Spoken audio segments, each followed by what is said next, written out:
Right.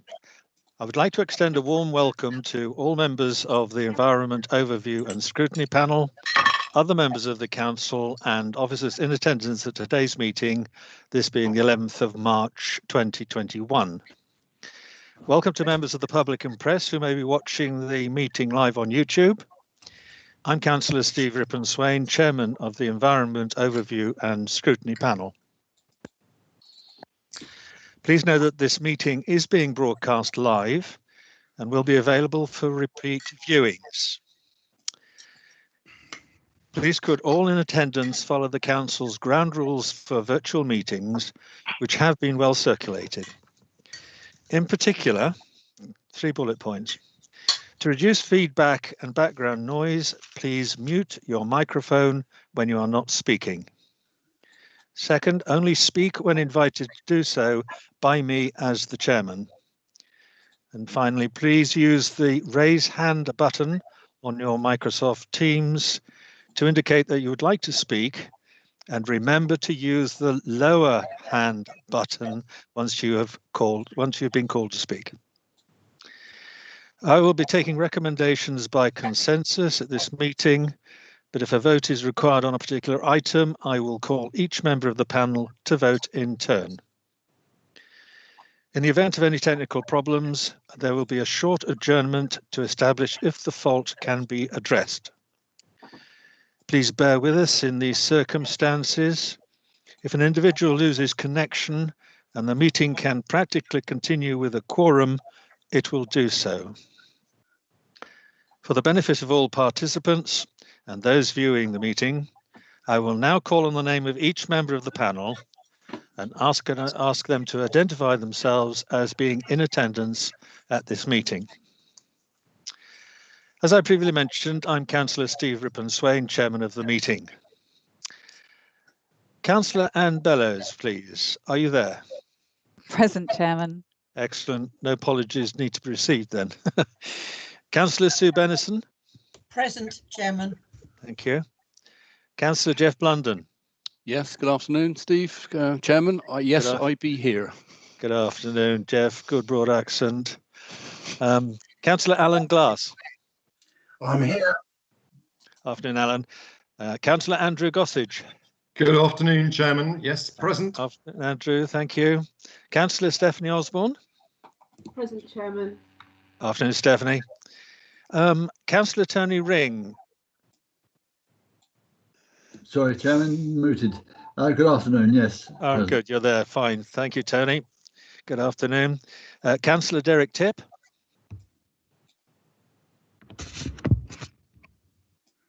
Councillor Derek Tipp?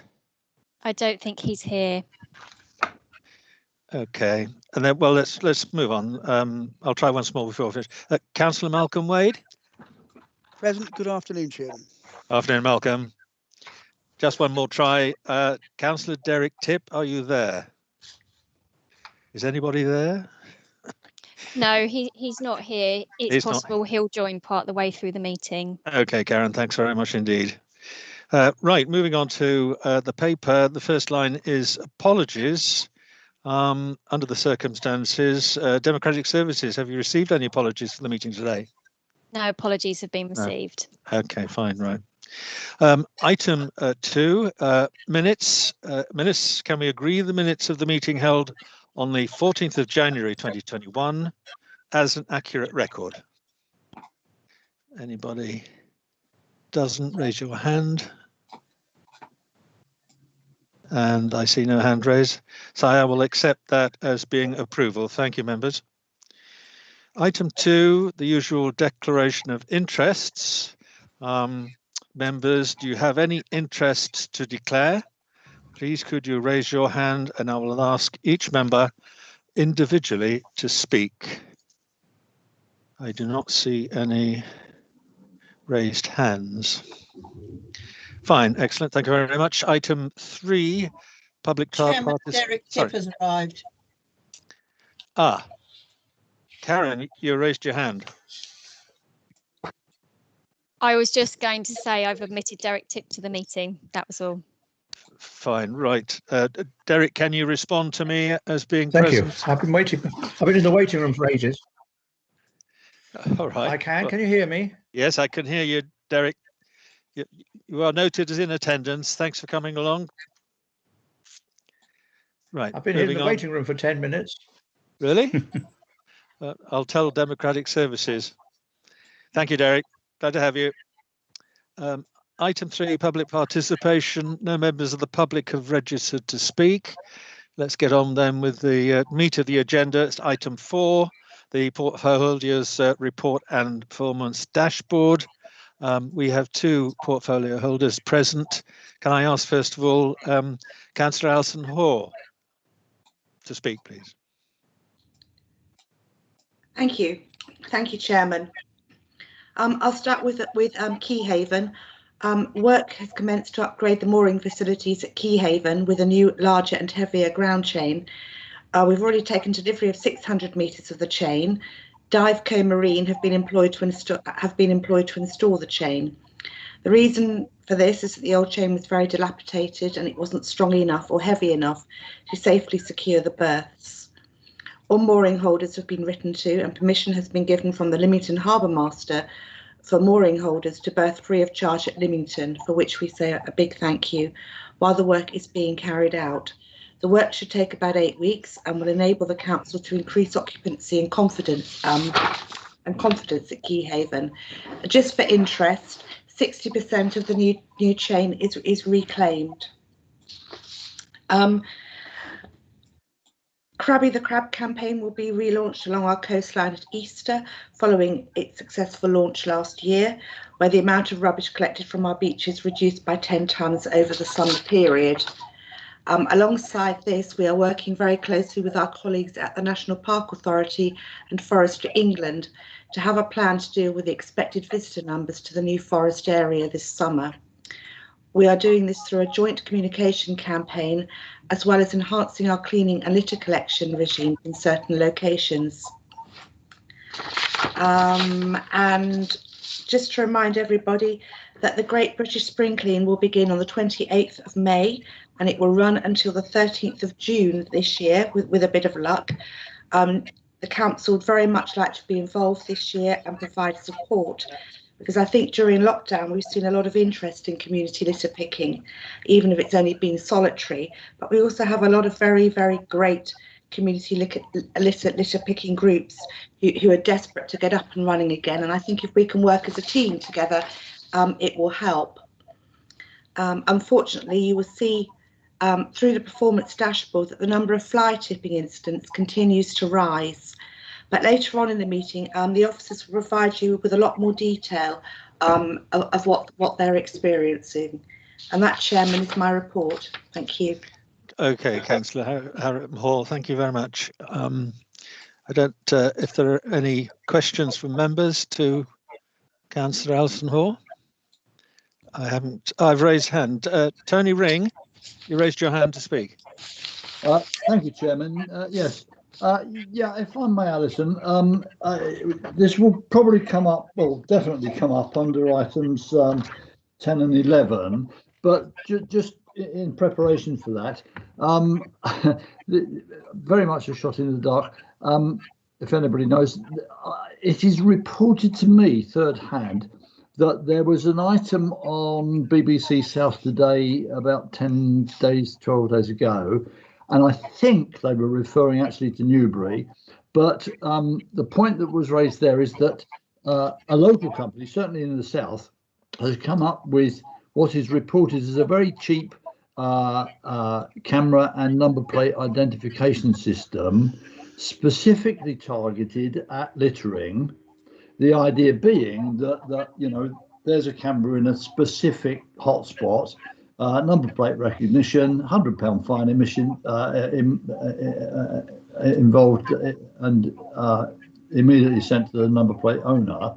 I wonder if there's anything more solid by way of information on that sort of technology, or if it can be investigated some which way. Which leads me on, and again, it will come back in 10 and 11. I think a lot of us are involved with voluntary litter picks, and I have to say, absolute congratulations to an FDC. Very typically, last Sunday, in the little slip road off the A338 A31 junction.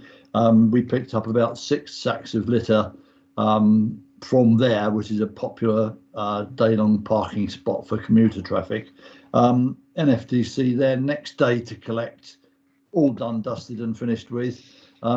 Unfortunately, also a couple of items too big for those guys, some very heavy metal and an absolute complete toilet set. If anybody's short of one, it's all there, still awaiting collection. But the point of my raising it, Alison, is to ask the question, if that vague bit of information on an attack on hotspot littering is something we're aware of, and if it can be investigated and hopefully perhaps brought into play at some later stage. It is certainly something that I think the team and I need to talk about. I did see the report. I mean, we have cameras on a lot of our vehicles, but it's actually being in the right place at the right time, as you can imagine. And there are also sort of legal issues. But yes, it is something that we need to talk about. Okay. Thank you, Tony. Thank you. All right. Thank you very much. Malcolm, you are next to raise your hand, please. Thank you, Chairman. Yeah, Alison. Yeah, it's very good. The crabby thing on the beaches, that's obviously been very popular and successful. I've got a couple of questions. Firstly, are you looking to expand not necessarily the crabby image, but that sort of initiative to other NFDC owned land, inland? Absolutely. And now the schools are back, and as children are sometimes the purveyors of litter, but also they're with their parents who do it. You know, children do litter because you can see it, right? No, I wasn't suggesting that. Are we considering putting education into the schools to try and educate them and remind them about how bad litter is, how expensive it is, and how it's not good for the planet? Are you considering that? Because a good example is that NFDC's education as regard waste with the grown-ups isn't as good as it should be. Can we try and now get to the children to try and get them to get their mums and dads and themselves not to leave litter, and putting the education pilots into schools now schools are back will be one way of doing that. To answer your first question, absolutely, we do wish to expand it.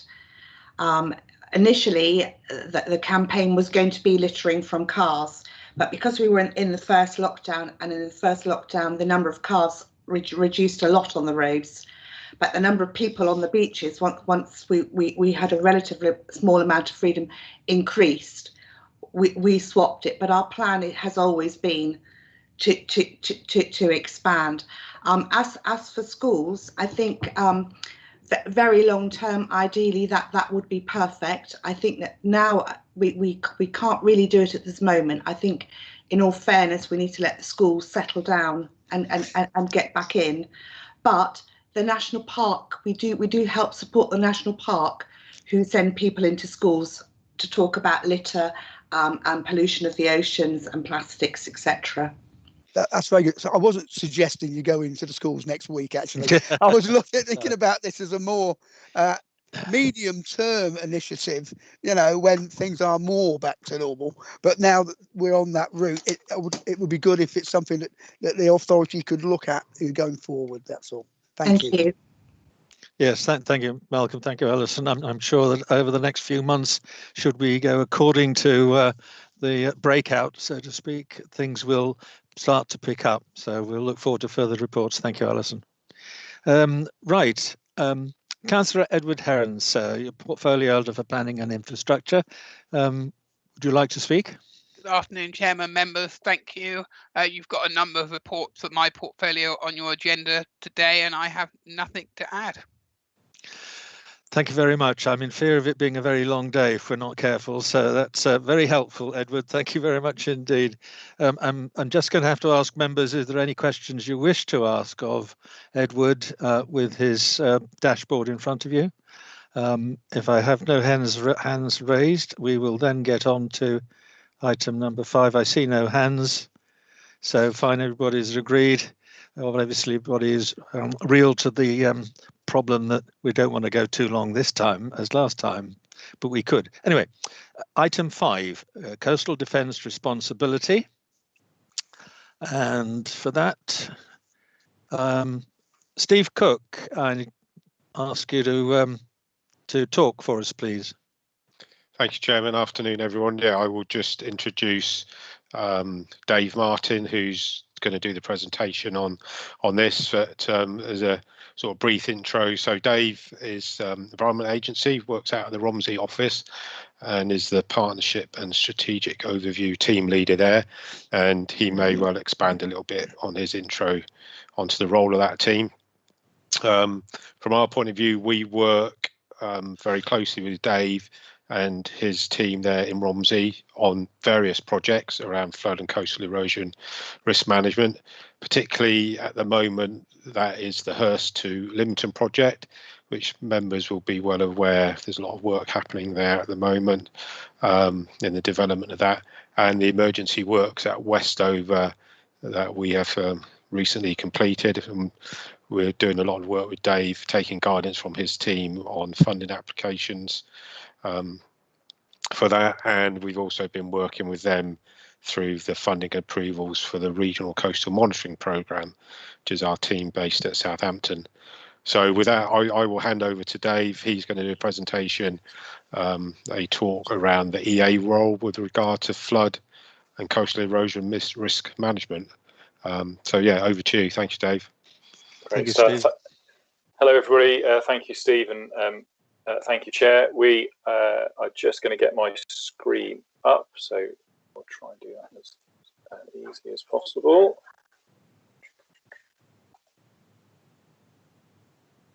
Just try and get the presentation to start. We have it on screen, David. I think you can see a grey screen probably to start with. Correct. There should be something much prettier than that in a moment. There we go. Oh, I'll just switch this around the right way. Brilliant. Okay, thanks. Excellent. So, yeah, I just wanted to say, first of all, thanks very much for inviting me to come along and speak to you today. The Environment Agency is a great believer in partnership work, and it's something we want to do much more of. So any opportunity we have to come and engage with organisations such as yourselves, very much appreciated. As Steve said, I am the Partnership and Strategic Overview Team Leader for this part of the world. I translate that as the Flood Risk Team Leader, if you like. We take an overview of all flood risk in this part of the world. My patch actually covers the New Forest, the River Test, and the River Itching catchments. So I get all the best bits. So what I'm going to talk to you today about is the Environment Agency's role in flood risk management, how we seek to support risk management authorities, of which the New Forest District Council is one, and then to try and give a little bit of flavour around how to go about securing flood and coastal erosion risk management granting aid, and basically how kind of we measure and how we decide how much granting aid projects are eligible for. So I'll give you a very whistle-stop tour of what can be quite a complex area. So obviously flood risk management is a big part of what the Environment Agency does. The exact nature of what our role is and what the New Forest's role is set out in the Floods and Water Management Act 2010. The first role that the Act specifies for the Environment Agency is basically to take a strategic overview of the management of all sources of flooding and coastal erosion. And what that means is, well, there's a multitude of things that means, but to give you an idea, it's about setting the direction for managing risks through strategic plans, and it's about providing evidence and advice to inform government policy. So, for example, we've recently released, it was in September 2020, we released the National FCRM Strategy, and that was developed in consultation with other risk management authorities around the country. And we also spend quite a bit of time providing evidence and advice that helps to inform government policy, so it helps inform how much money the government puts into flooding, and I'll mention it again later, but our recent, we're just about to go into a new 6-year programme of works, and you'll have noted, well, for those of you that have seen it, you'll have noticed we've managed to up the investment for the next 6 years from 3.2 billion to 5.2 billion. So it's quite a dramatic increase and a recognition that climate change is a really important part of what we need to tackle, and therefore we need to put more money into mitigating flood risk. And that flood and coastal risk management strategy that we released, it works together with our new 5-year action plan, which is called EA 2025. And you can see some of the messages from those documents on your screen there. But I won't go into them too much. But as I say, climate change is really important, and we really do put the climate emergency at the heart of everything that we do. We want to help society to adapt to environmental challenges such as flooding, drought, sea level rise, coastal change, etc. There's actually some links in the notes of this presentation, which will be shared with you and put on the website, I believe, that takes you to some introductions to those documents, which are quite good, including a film on YouTube. So I'd recommend those. The other key part of the EA role is, as defined under the Act, is that we have responsibility for managing the risk of flooding from main rivers, reservoirs, estuaries and the sea. So that is flood risk. Coastal erosion is obviously a big issue for the New Forest, as we're surely experiencing at the moment. But this is managed by the District Council under the Act as the Coastal Protection Authority. But we will always look to support and do anything we can to advise and help on that, and I'll cover that in more detail later. I'd mentioned main rivers, and I think it's important to just highlight for those people that don't know that this is a legal designation, and it can include all sorts of rivers and watercourses, and down to quite small streams. But actually, not all watercourses are considered main rivers. So those watercourses that aren't main river, they're managed by the lead local flood authority, which in this case is Hampshire County Council. So in practical terms, what does our work to manage flood risk look like? There's a whole raft of things, but I think the ones I've put on the screen there give you a good flavour, and I'll give you a bit of detail about those. So we undertake planning and permitting work. So we're a statutory consultee on planning applications where flood risk is a potential issue. And for quite a long time now, what we deem as acceptable in terms of flood risk for a new development is that it must take account of climate change predictions. So this helps to ensure that new developments aren't at flood risk themselves now or in the future, and also that they don't increase the flood risk to others off-site for the lifetime of that development. So as new developments come along that we're consulted on, those are the sorts of comments we're making. We're assessing what exactly they're doing on that site. So I know a lot of residents get concerned about the impact of new developments with respect to flooding. Obviously very understandable. But the conditions that we look to or constraints we look to put on those developments should help to or prevent that from being the case. Probably worth mentioning that obviously planning enforcement is a big part of that as well, to make sure people actually do what they are permitted to do under the planning permissions that they finally receive. Another key aspect of what we do is asset maintenance. We have an annual maintenance programme. It's reliant on an annually agreed revenue budget, which is increasingly constrained. And our powers allow us to undertake maintenance along legally designated main rivers. And I'll just point out that I did say we have powers that allow us to undertake that maintenance. We've got no duty to. And actually, it is always the responsibility of the landowners to maintain their own sites. Another key activity, which some of you may be familiar with, is that we undertake incident response. So we provide a flood warning service, and you can see what our levels of flood warning there are on the slide. And that ranges, but also we have an operational response to that as well. So we not only warn people about flooding, we also try and prevent it from happening as rivers are high, etc. So we'll go and clear grills to prevent blockages. We'll undertake routine gate closures in places like Lymington and Keyhaven. And we'll also form part of the multi-agency response to major flood events as well. And then finally, what I was going to mention was the development and delivery of capital schemes. So these are capital works that are targeted at the highest risk locations. Increasingly, other drivers such as the need for partnership funding and climate change are making us think more broadly about how we deliver schemes and what benefits they provide. So we might look to support that biodiversity net gain, for example, and other aspects like that. A good example of such a project is the Hurstpit to Lymington scheme that we're running in conjunction with New Forest District Council, and that looks to minimise flood risk but also protect designated habitats along that really important stretch of coastline. At the other end of the scale, though, we're also doing things to investigate the use of natural flood risk management in the forest to help reduce flood risk to places such as Brockenhurst. So whilst we do focus on the bigger flood risk areas, we try to put some sort of breadth into what we do. And of course, we're not the only organisation delivering schemes, and as I've mentioned, New Forest they're responsible for the coastal erosion risk and managing that. And you're obviously leading on the works at Westover and Milford-on-Sea. So we want to help schemes like that to succeed. We are the organisation that assesses and determines how much and whether or not you secure government FCRM granting aid.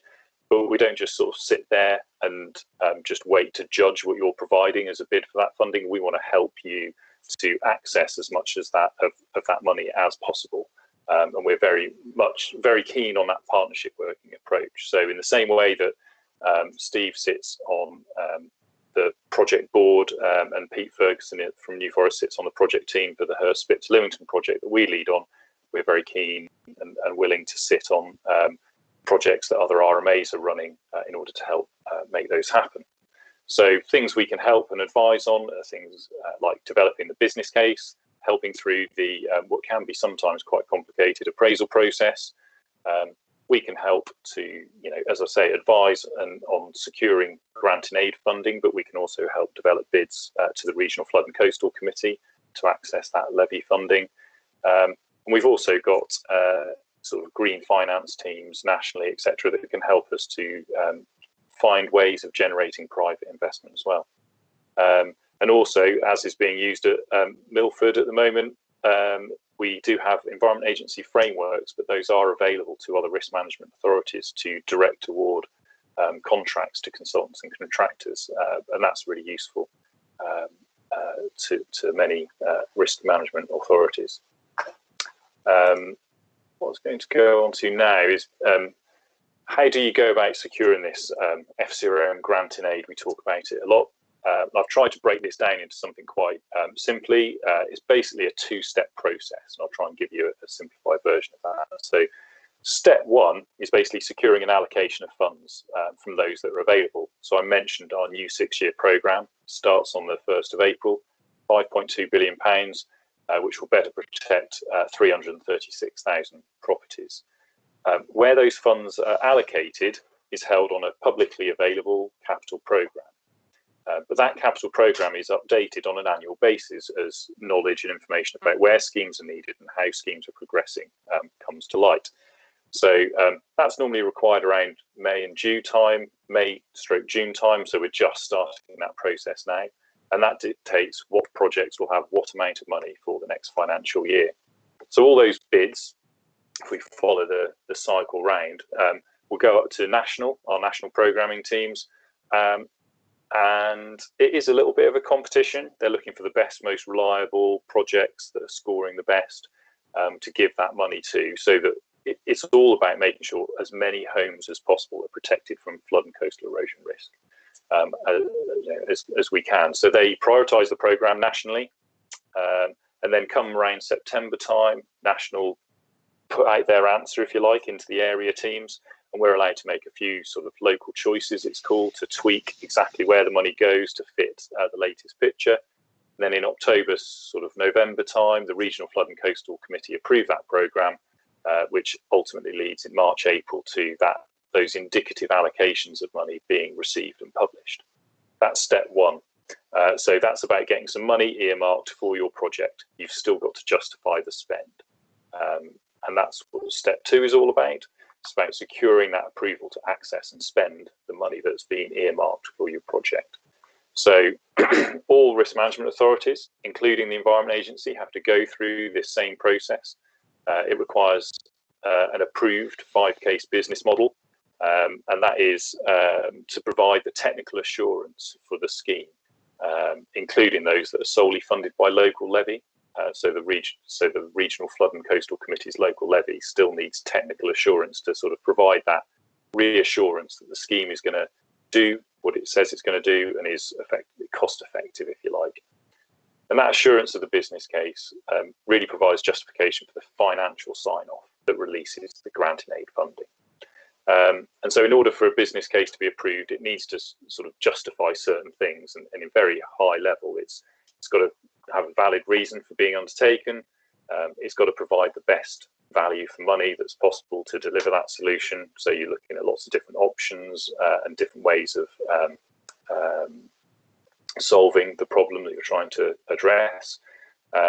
It's got to be a viable procurement route, and you've also got to show that it's affordable. So to unlock the FCRM-GIA, very often you need another source of funding, or another maybe 2 or 3 different sources of funding to show that you can afford it. We won't release the government investment unless we're assured that the rest of the money is there from other organisations. And then, of course, there needs to be robust management and controls in place so that once that money is handed over, we're confident that scheme is going to be delivered effectively. So the table, which is perhaps a little confusing to look at on that slide, basically shows that as you go up in value, as you move down the table, you move up in value, there is an increasing level of scrutiny and assurance that's required.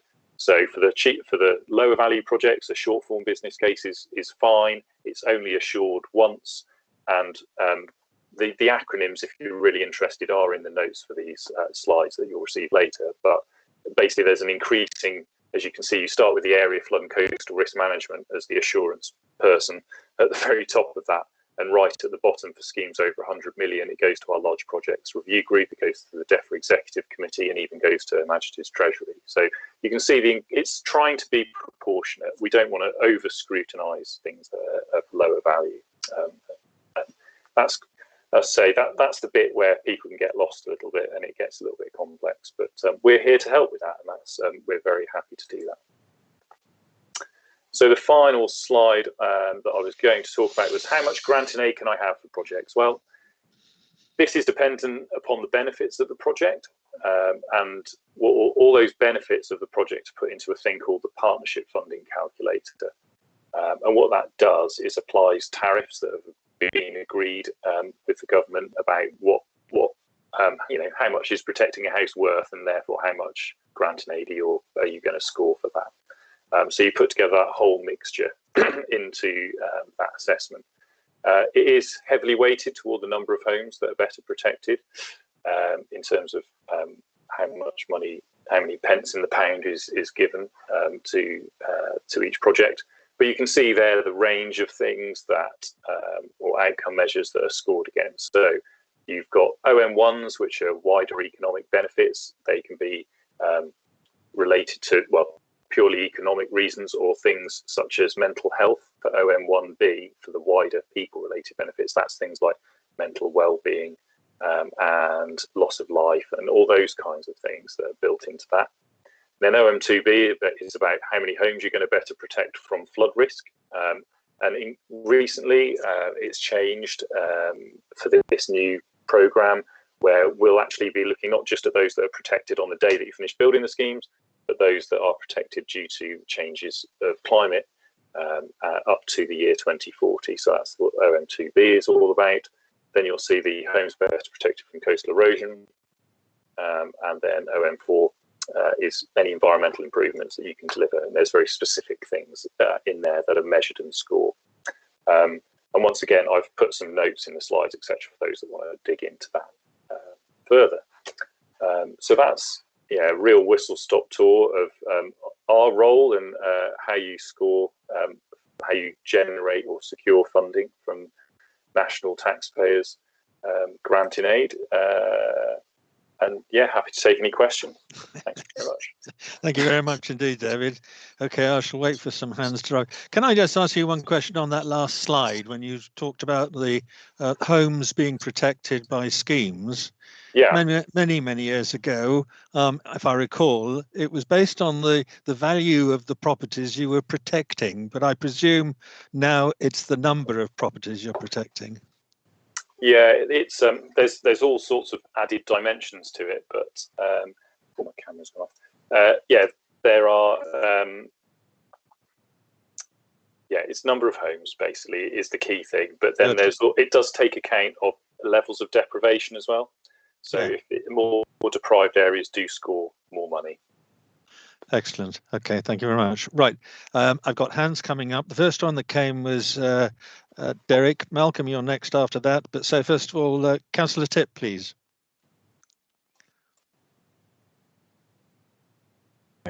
Can you hear me? Yes, you can. Yes, you're just off mute now, Good. Derek. Far away. Okay. Right. Now, with flooding, it's important to undertake regular surveys, isn't it, into the rivers and so on. Is that the Environment Agency's problem? Do they do these surveys and decide when, for instance, a river needs to be dredged?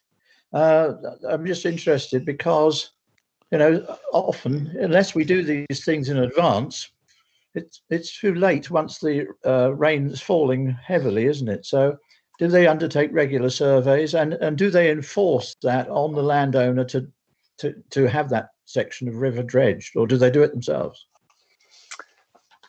Yeah, good question. I think that falls under that section where I briefly mentioned asset maintenance and the work that we do there.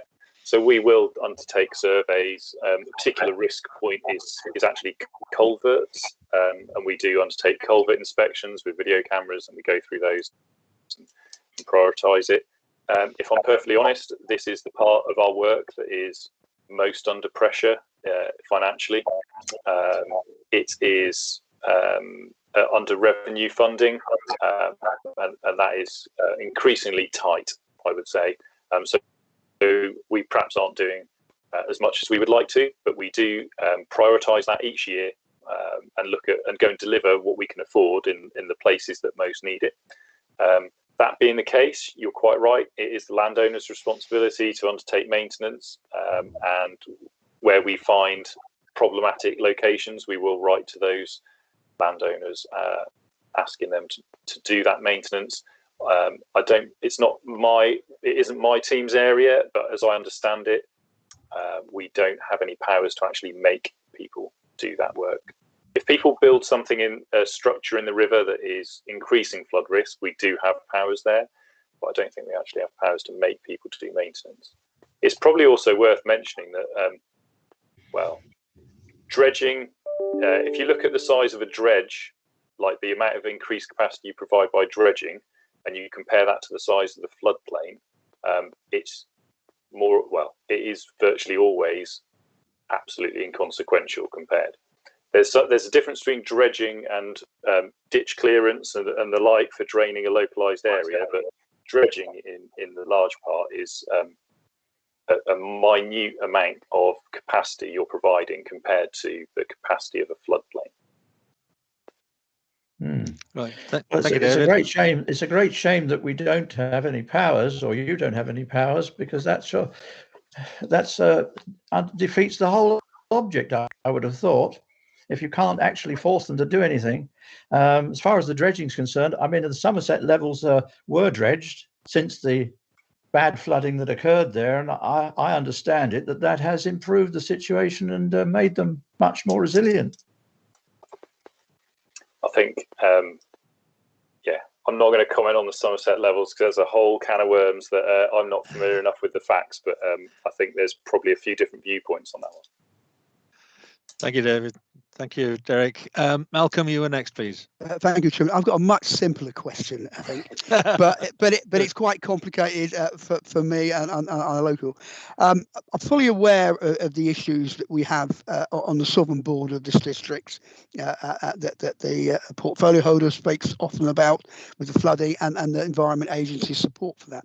The part of the district I represent is on its eastern border. And that eastern border is Southampton Water. Southampton Water, with its large container ships and the Wash, 2 tides a day. It's very unique like that. But also, like the rest of our coastline, it's subjected to rising tides due to climate change. Now, we have a stretch of amenity land, the parish council has a stretch of amenity land, which fronts onto the water. There's a little road behind it and a row of houses. This regularly floods. Now, the parish council has tried, they never seem to get the district involved enough beyond a few, not really, you've got to apply for funding, you can't do this, you can't do that, can't do it. So they ended up trying to fix it themselves, which they had to do, requiring SIL money. And it's potentially a 5 to 6 figure sum to prevent this area flooding. And there are other parts of the community that floods as well on the frontage. As the parish council is doing it on its own, with obviously a contractor, can they apply directly to the Environment Agency for some of this funding then? Yeah, no, I'm afraid I don't think you can as a parish council. You're not one of the risk management authorities. So we've got to go through the district, county. Well, it's the coast. It's not a river. It's the coast. Excuse me. I would be very well. I don't know the specifics where you're talking about, or exactly the nature of this amenity land with which you're referring to. But I think, as I say, it's very much centred. The government money is very much centred on infrastructure, homes. But it floods homes because once it's only a small part of amenity land, and the tide comes over, goes across the road and floods the houses. Right. Well, if you'd like to get in touch with me directly, then I'm more than happy to sort of look into that for you and help you provide. Thank you, Dave. That I think really helped. I thought it was a Malcolm. question. I think Steve Cook has some way of highlighting this situation. Steve. Just unmuting. Yes, thank you, Chairman. I think possibly where Councillor Wade's referring to may be Prospect Place. It is. As an overview, I think we're probably getting into details, but we have engaged previously with Hythe Parish Council, and it may be next week or within the next couple of weeks, myself and Claire Upton Brown are actually meeting with the Parish Council and other members around that issue. So we are aware, we have been assisting in the past, and we have a meeting arranged to discuss the issues there. Okay, that's great. I asked that question. I don't say the district ignored us, but they haven't been able to move forward with anything as much as we'd like to do, and the residents would like to. So I look forward to the outcome of that, and possibly we can have Martin's contact details so we can explore that route with him through your good selves. Thank you. All right, Malcolm. Thank you very much. Thanks for your help, Steve. Jeff, thanks for hanging on. Jeff Blunden, please, you're next. Yeah, thank you. I just wanted thank you, Martin. I just wanted some sort of guidance on when you say river clearance. I know some of that the Environment Agency do, and you speak about landowners, and I can recollect a little booklet or something or other which talks about, is it riparian responsibility, some word like that. It is correct. Which is directly. It points directly to landowners' responsibility to ensure that the river is clear to prevent flooding. Are you saying then that there is no powers attached to that, and basically landowners can say, I'm going to forget about that?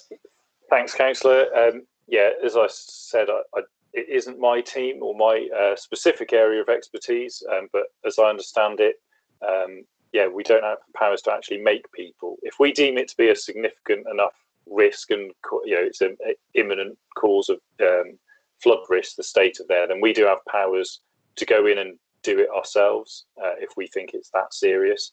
But I don't. We don't really have. We can't issue notices and things like that to clear or maintain sections of watercourse. Okay.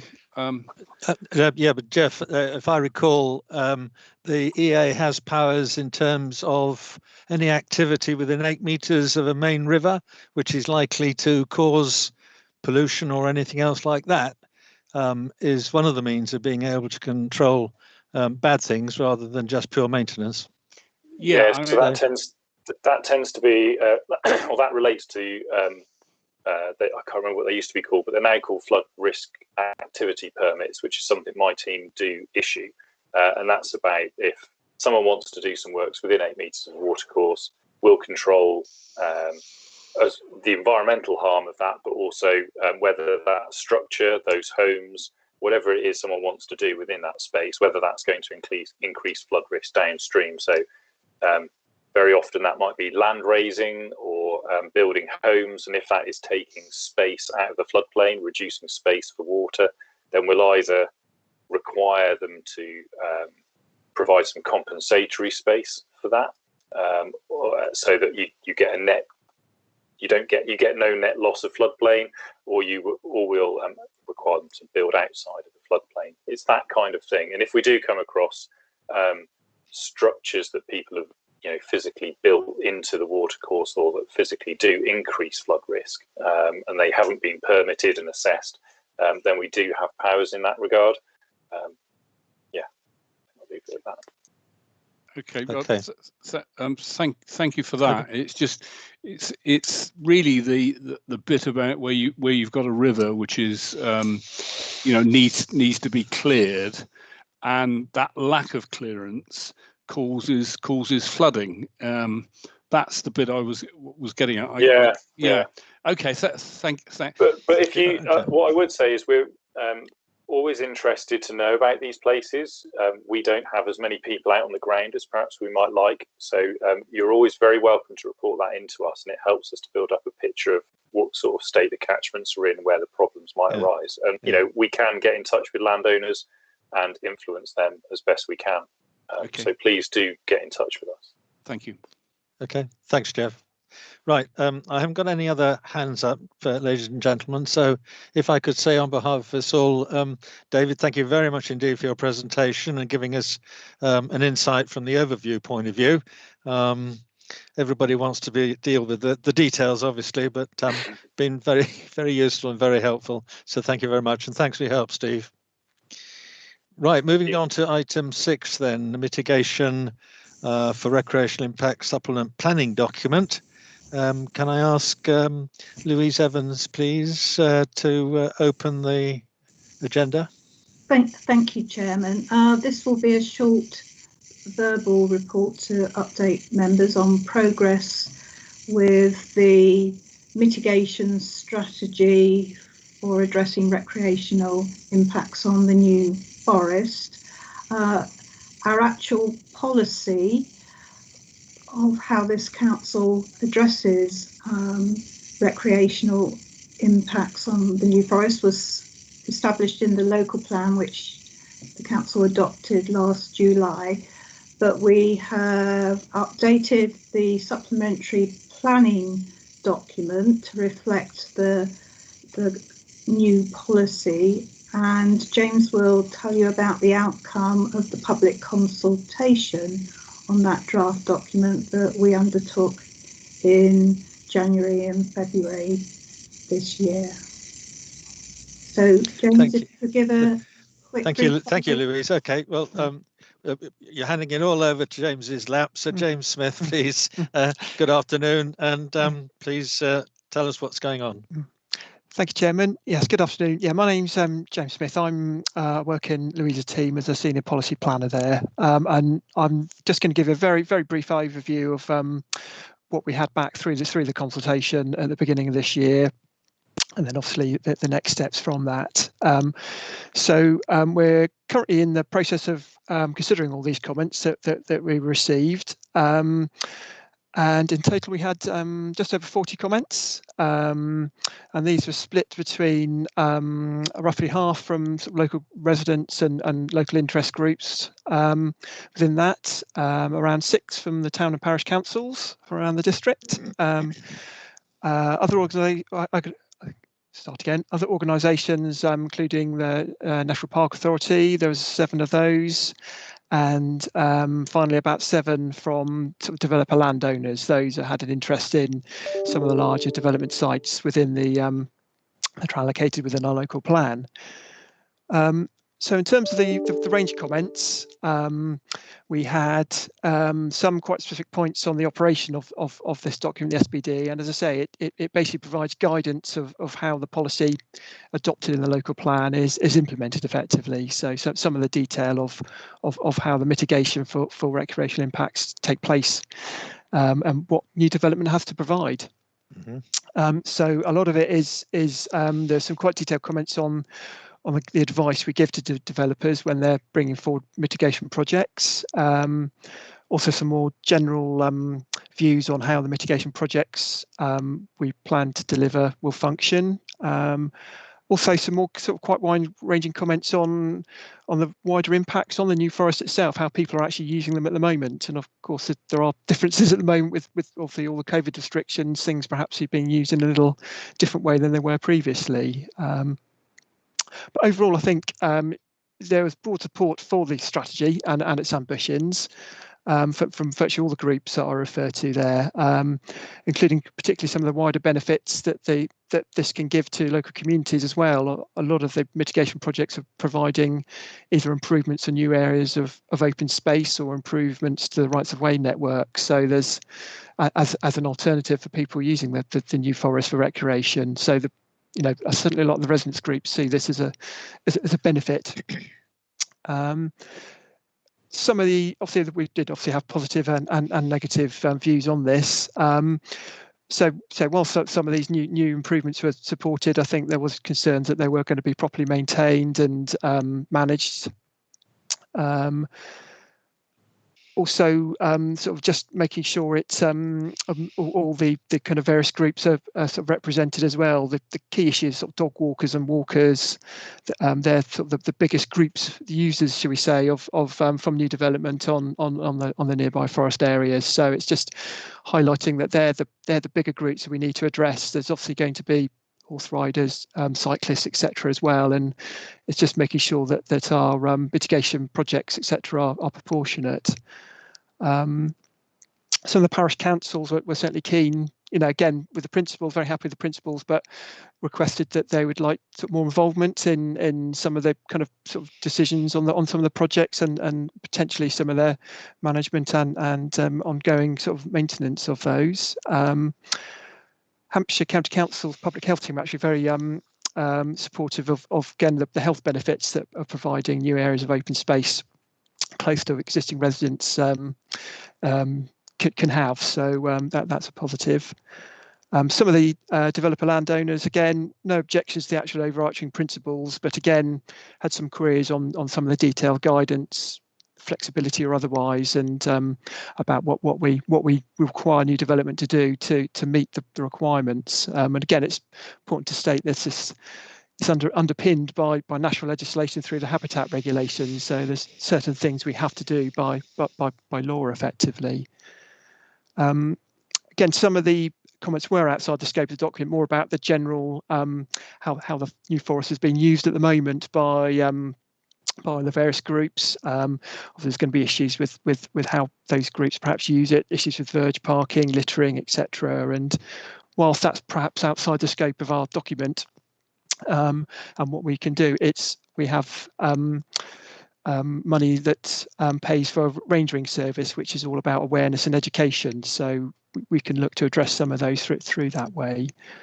I think so. Really, I think in summary, so we're finalising analysis on the comments that we've had so far, and currently, I think yes, there will be some points we will need to address in the final version of the document before we look to take it forward for adoption.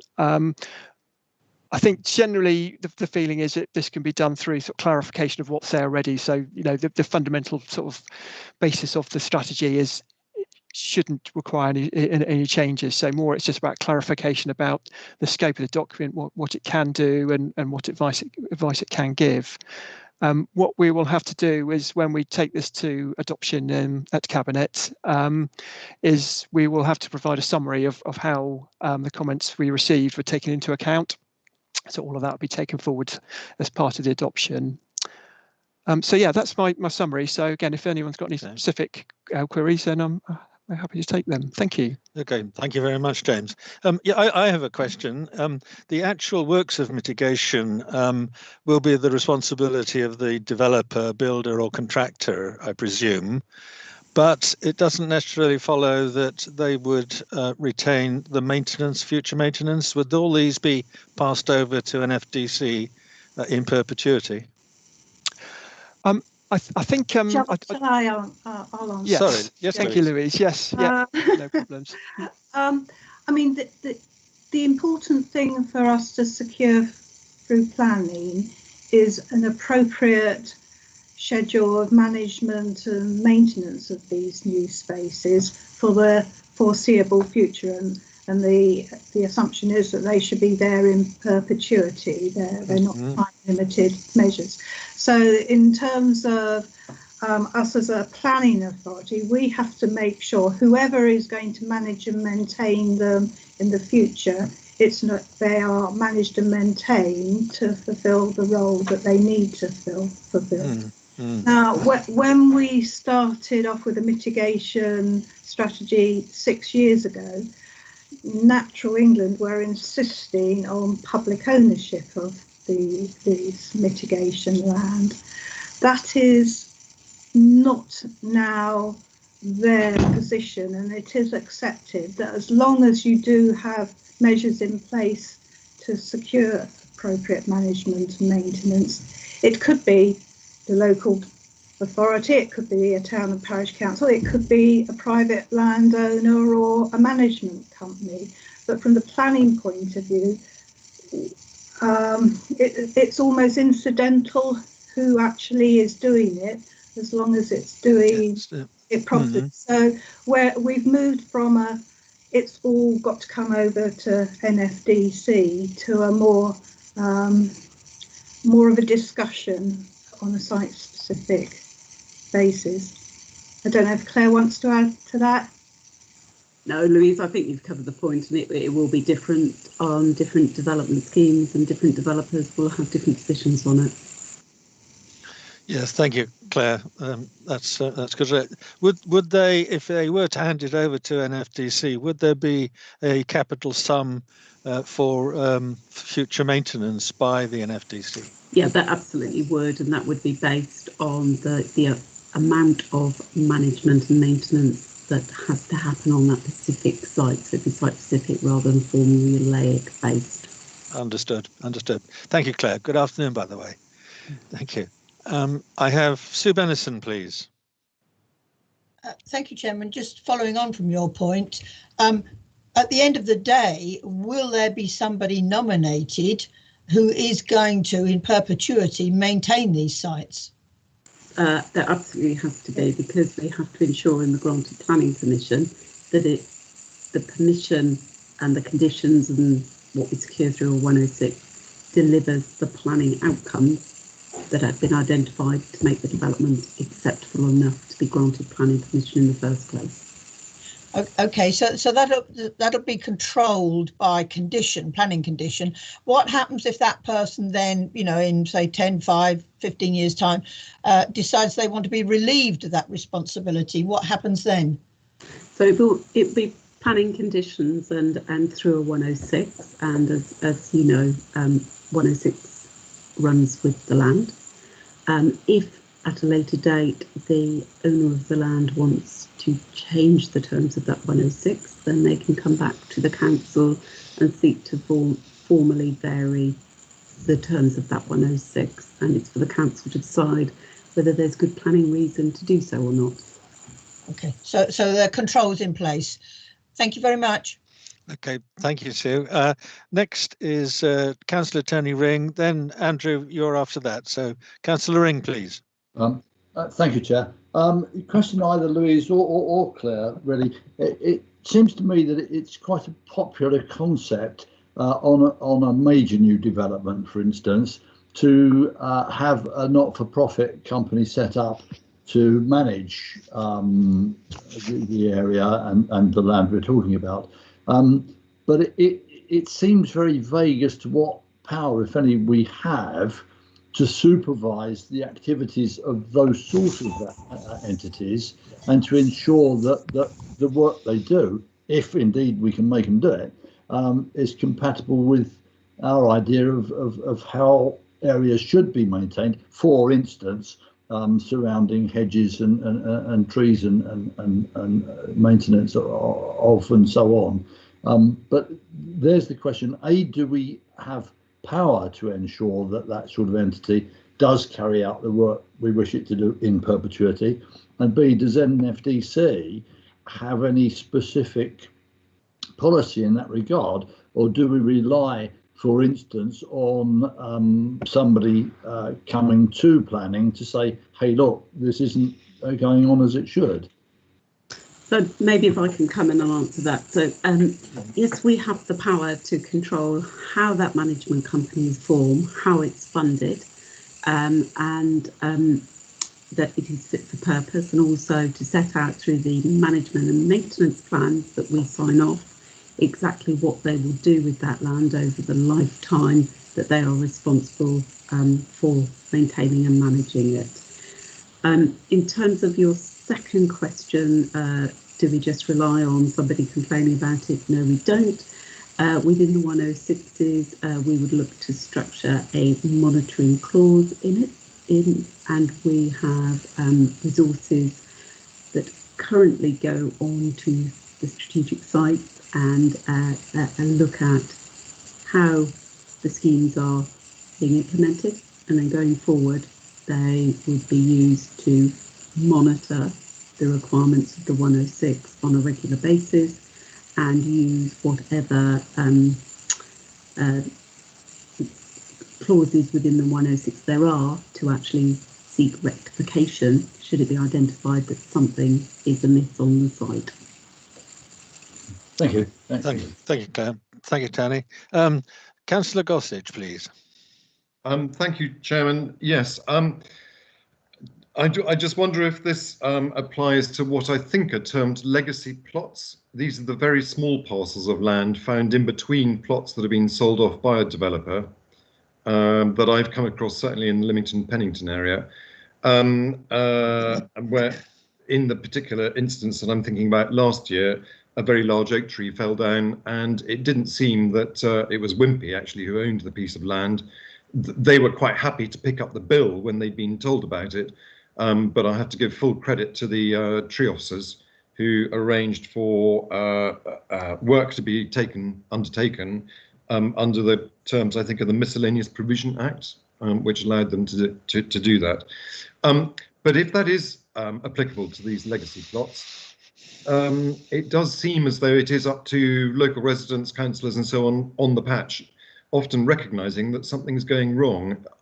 So I suppose, does the legacy plot fall within this SPD sort of regime, or is there something else? And if so, that strategy of monitoring has to carry on, and is it best done by councillors and residents? Slightly confusing, perhaps. Okay, so first of all, it sits outside the SPD. Right. Secondly, the legacy plots, there may be some that are on our long shopping list of sites that we're trying to resolve where there's been historic issues around transfer. So we've got an active list that we're working our way through successfully. But there may also be lots of bits of land that, you know, over the passage of time have fallen between the stools when small-scale developments happened. So we could be here all afternoon, and I think Steve will tell me off if we carry on. Absolutely. So to truncate this conversation, not wishing to. No, that's useful. Please, you know, if there are bits of land you want to clarify, come back to me, and I'll get that looked into for you and look at the proposed position. Okay. Very useful. Thank you very much. Thank you, Andrew. Thank you, Claire. Right, I have no more hands up in this respect. So thank you, Louise, and thank you, James, for delivering that one. We'll go on to item 7 then on the agenda, the revision of parking standards supplementary planning document. The pages are in your environment panel papers that you've received. It's pages 7 to 10. And Claire, I understand you're going to present the report, please. Yeah, so members, I've also got Andrew who will be assisting on this piece of work in a panel today, but I'll just quickly run through the report. So the purpose of the report is to identify that whilst we have an SPD, it's probably the right time to now look at reviewing that SPD. Recognise that parking is one of the most controversial and sensitive issues in planning, and something that certainly the Planning Committee, I know, spend a lot of time debating. However, I do feel at this point in time, in light of changes in the NPPF, the health and wellbeing, climate change and air quality agenda, and given the scale of some of the development we have going on across the district, that this is the right time to review the parking SPD. Within the report, I've set out the scope of some of the issues that we may like to look at and debate and address in the review of the SPD. Given that parking is a subject that I think is close to the heart of most members, I am requesting that a task and finish group is set up to help steer the drafting of the SPD. So, Chair, that's all I feel I need to say at the moment, but happy to answer any questions. Sure thing, Claire. Thank you very much indeed. Yes, I would ask members of the panel to zoom in on item 3 in the report papers, where you've got the scope of the revision. If there's any sort of comments that people may wish to make. If I don't see any raised hands, I mean, the questions are being asked, but they're by and large probably going to be answered by the proposed task and finish group. But yes, Councillor Malcolm Wade, you've put your hand up. Yeah, thank you, John. Yeah, just Claire, just a general question. The fact that we're revising it because the planning revision of car parking requirements per properties has altered in the past. It's gone from X number of cars to X minus number of cars. Do we holistically look at this as another view to reducing the required number of car parking spaces developers need to give at each property that they put in place? Because it never seems to keep pace with reality, because those residents keep buying more cars, even though we want to get people out of cars and in public transport and all the green agenda. Until we have a better public transport system, we're still going to have a considerable number of cars, and we're not going to legislate them out at this point. So that's do you understand where I'm coming from with that question? Absolutely understand, and suggest that one of the things that we might examine as part of the task and finish is looking at the public transport availability across the district, and look at some areas that maybe are more sustainable and less sustainable in terms of the alternative transport offers available. It is a bit of a chicken and egg, because bus companies, by the way, they are funded, require patronage to enable them to continue to run and expand their services. And obviously, if we don't encourage people to use them, then they may cease to exist at all. So there is a little bit of chicken and egg there as well. But that would be one of the matters for the task and finish group to examine and give a steer on in the preparation of the SPD. Yeah. Thank you. Okay, thank you, Malcolm. Thank you, Claire. Sue Bennison, Councillor Bennison, you were next, please. Thank you, Chairman. Question to Claire, if I may. Would this revision of this document take into account, excuse me, I guess it's in planning terms, where a garage is provided on a given site, or a carport, and the ability for that parking space to be lost by an extension to the property. Do you understand what I'm getting at? Absolutely. You know, what we've all seen across the years where perfectly good parking standards are applied and resident one moves in and then converts garage into home office or playroom or whatever, and then there's not enough on-site parking. So again, that's a matter that the steering group could look to discuss and look to consider whether or not, as part of the SVD, we identified that where garages are provided, that community development rights may be withdrawn to convert those garages into living accommodation. Lovely. Thank you very much. Thank you, Sue. Thank you, Claire. Next I've seen is Councillor Hawkins. David, you're next. No, you're muted. You're okay. Done it. Yeah. This worries me somewhat that we're talking about parking and then turning around and saying that we've got to get people not to use cars but use buses. What moral right have we got to tell people that you can't use a car, you've got to use a bus, when the bus service is 1 an hour and they don't go down every road and they're exorbitant, as opposed to owning a car? You just get out, it's in your garden, up your drive, just get into it and away you go. And I think it's not our moral right to tell the human race not to drive a car. Thank you. Thank you, David. Yes, all right, some sentiments there probably, but Claire, probably could you highlight the situation, please? Yeah, I'm not suggesting that for 1 minute an SVD could start dictating who does and doesn't own cars. It is embedded in the National Planning Policy Framework that we're seeking to deliver sustainable development, and part of that is looking at how we encourage in appropriate areas people to use other modes of transport other than a car. But to do that, we need to actually provide those alternatives as well. So it's not just take it away, it is take it away because other things have been provided. It's not dictating that you can't own a car, because clearly, whilst the planning system has some teeth, it doesn't have those sorts of teeth. But it is looking at it in terms of a holistic picture, and it's part of, you know, the wider planning agenda around providing alternative infrastructure such as cycling and walking. Indeed. Thank you, Claire. Edward, did you want to come in and on this issue? Chairman, thank you. I did. But I think Claire's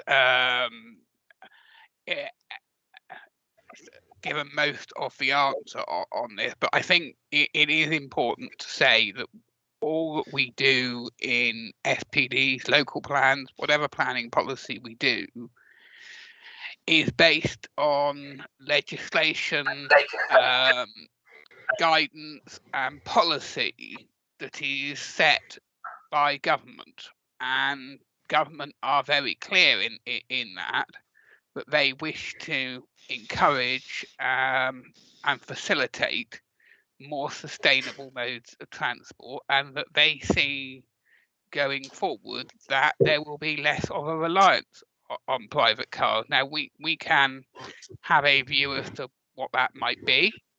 We do have some flexibility as to recognising that government and policy states that the time period, how that would work in practice, varies across types of settlement densities, facilities that are available. But what we cannot get away from in our policy is what is said in national policy and guidance. And we can have a debate about the rights or wrongs of that. And those who have been councillors for some time will remember previous governments that took a similar view and perhaps didn't do it in, and I would say the better way that government is now looking at it, which is saying how you encourage people to make more sustainable, cheaper, more healthy choices.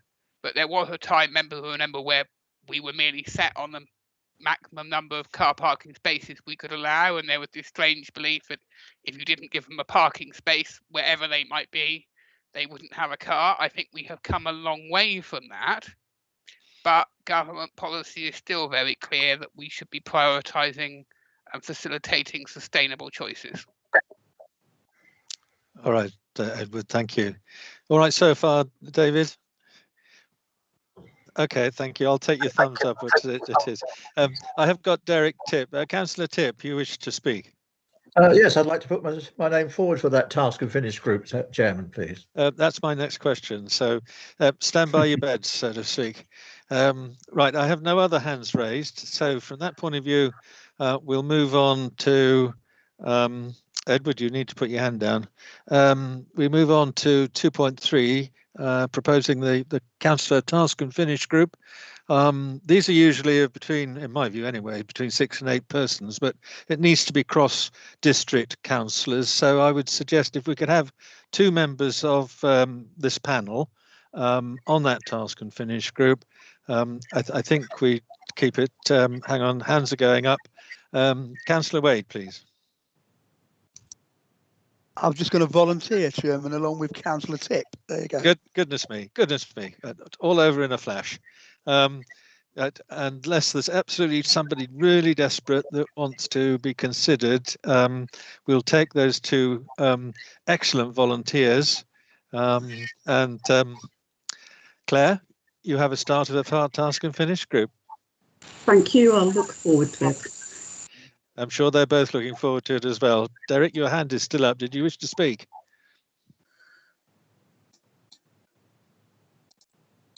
You're on mute. Try to take it down.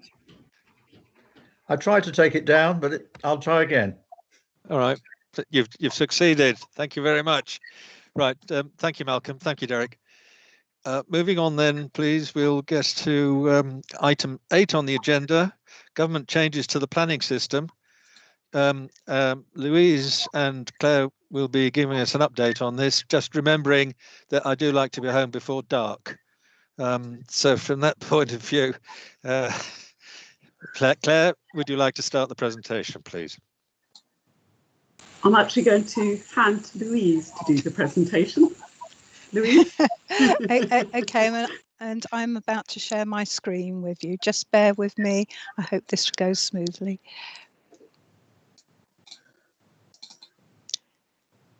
Right. I can't see any of you, so can you see Not yet. The screen? Right.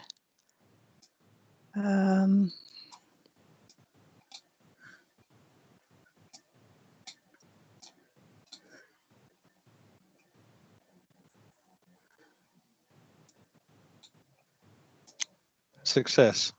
Great. Okay. Right. Okay. Yes. Right. We've got a copy of the agenda in front of us. The report. Have you? Yes, the report itself. Can you see a slide saying National Planning Policy Framework and Model? No, we've got number 3, scope of the revision, which has come from the papers in the agenda. Right.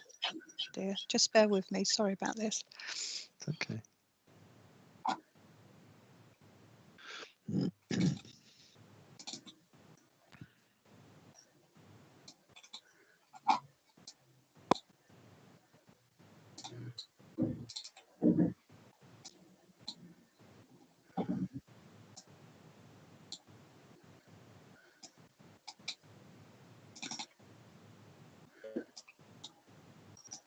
Can you see it now? Still where we were at the original. No change. Louise, if you want to take something down first, take what you've shared down first, which would be the button next to the leave bit, maybe, or down the bottom right-hand side.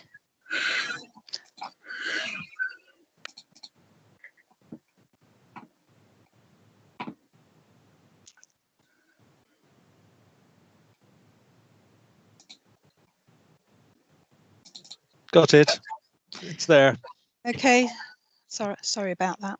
It's all right. Carry on. Okay. Right. In January this year, the government published 3 documents. They all relate to the government's aspirations to improve the quality of built development. The work arises from the government's response to the Building Beautiful, Building Better Design Commission that was set up about a year, 18 months ago. So the government's response has been to update a national design guide, to produce a national model design code, which sets out design considerations which local planning authorities are expected to take into account of when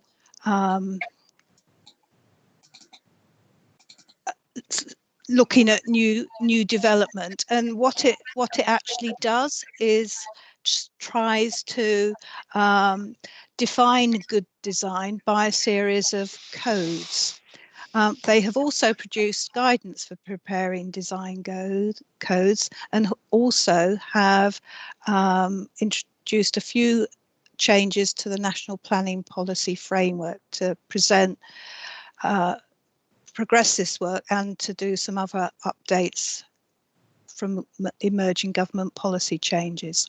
So this presentation is really going to concentrate on the implications of this new design coding approach.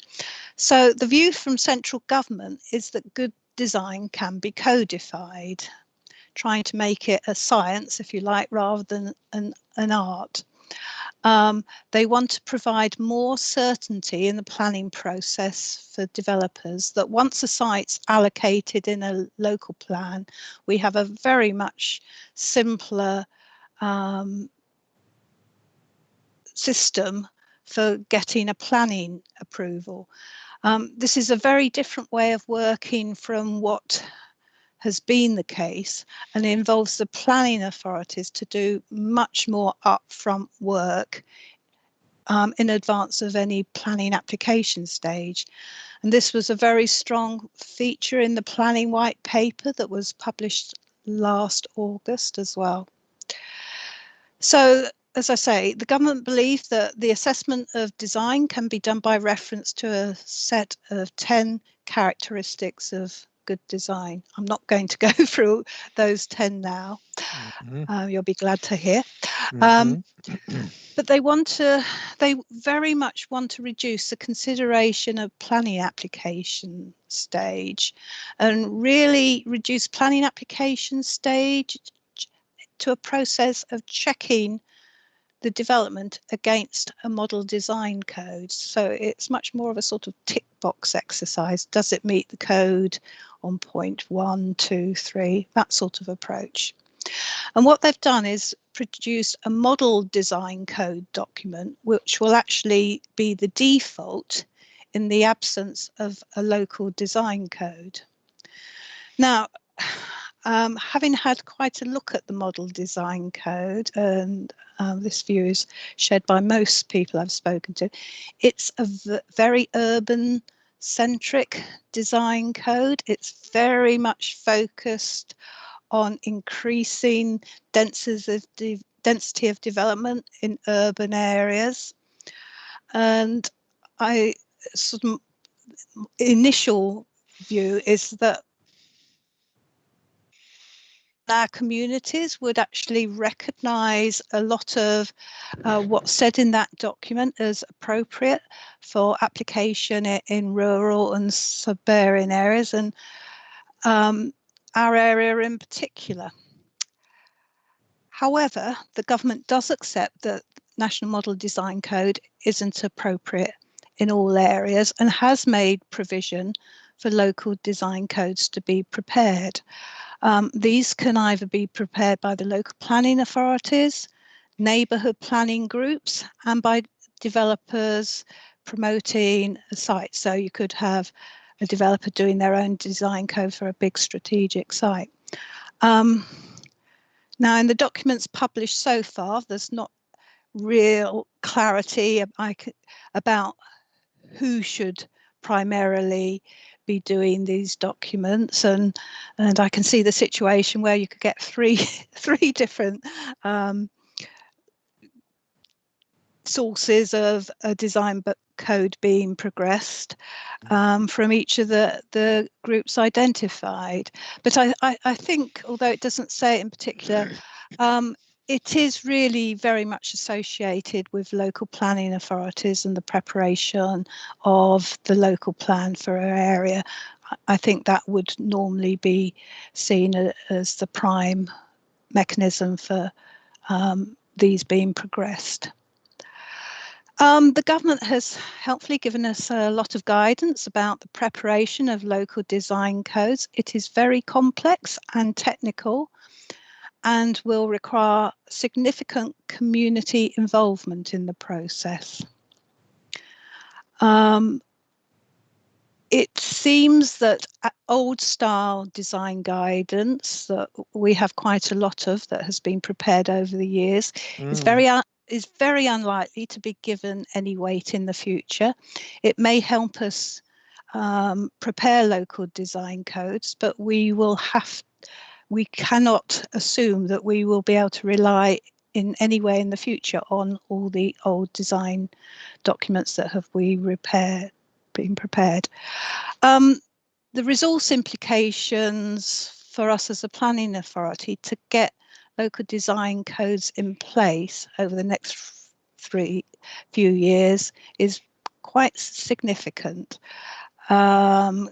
particularly given the size and variety of areas we have in our district. So assuming that the government proposals do go ahead, as it very much seems they will at the moment, over the next few months we'll need to consider and reappraise how existing skills and resources in the planning service are best used in the future to get our local design codes in place. On the positive side, though, we are fortunate at NFDC of having an existing skill set in your officers currently in the planning department who will be well placed to progress this type of work. So we are at an advantage in that way. So really it's just a question of flagging up this as quite a significant piece of work that we are potentially faced with. The timescales that the government we hear looking at to get this in place, it could be as little as 3 years, which for such a big bit of work is quite challenging. So I'm sure we're going to be talking about this a lot more in the future, but we wanted to give members early notice of these potential changes. And I'm going to shut up now and ask Claire if she has anything that she wants to add. No, Louise, I think you've covered it, but happy to chip in if there are questions that I need some response to. Right, I see hands up already, but I'm going to cheat and come in first in actual fact. Are we saying that all the work that has gone into our local distinctiveness plans, supplementary planning documents, count for nothing as far as the government is concerned?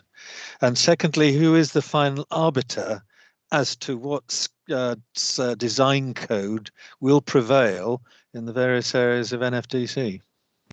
Right, I can answer the first one. The documents themselves will not carry weight. The knowledge of our area that has gone into preparing those documents, is a good starting point for the preparation of local design codes, because we have a good knowledge of, in particular, the parts of the district where we've done the detailed work on characterization, but it will be a lot more to it than just physical character. Right. And who's going to have the last say that sets the tone? Right. Well, this is where my personal feeling is that the government guidance could be a bit clearer than it currently is as published. And I think this is something that they need to address when they consider the comments that come back to them as part of this consultation, because at the moment it does read like a bit of a free-for-all. Absolutely. Anyway, Louise, can I ask you to take down the presentation, because I can't see my panel and on the screen. I have hands up, but I'm not sure who's giving me the hands up, but I'm sure I'll find out shortly. Right, well, the first one I've seen is Councillor Sue Bennison, please. I take note that Tony Ring has also got a hand up as well. You'll be next, Tony. Sue, please. Thank you, Chairman. You did pinch my question, but it sounds like the answer to me is that SPDs and village design statements are now obsolete. I'll let Louise answer it, but in fact, there is an element of which they will be prevailing, but they won't be paramount. Yeah, they're not obsolete yet. But they will be. But yes, they will have a limited life, and if you want to get the messages that those documents contained to continue in the future, they will have to be as part of a local design code.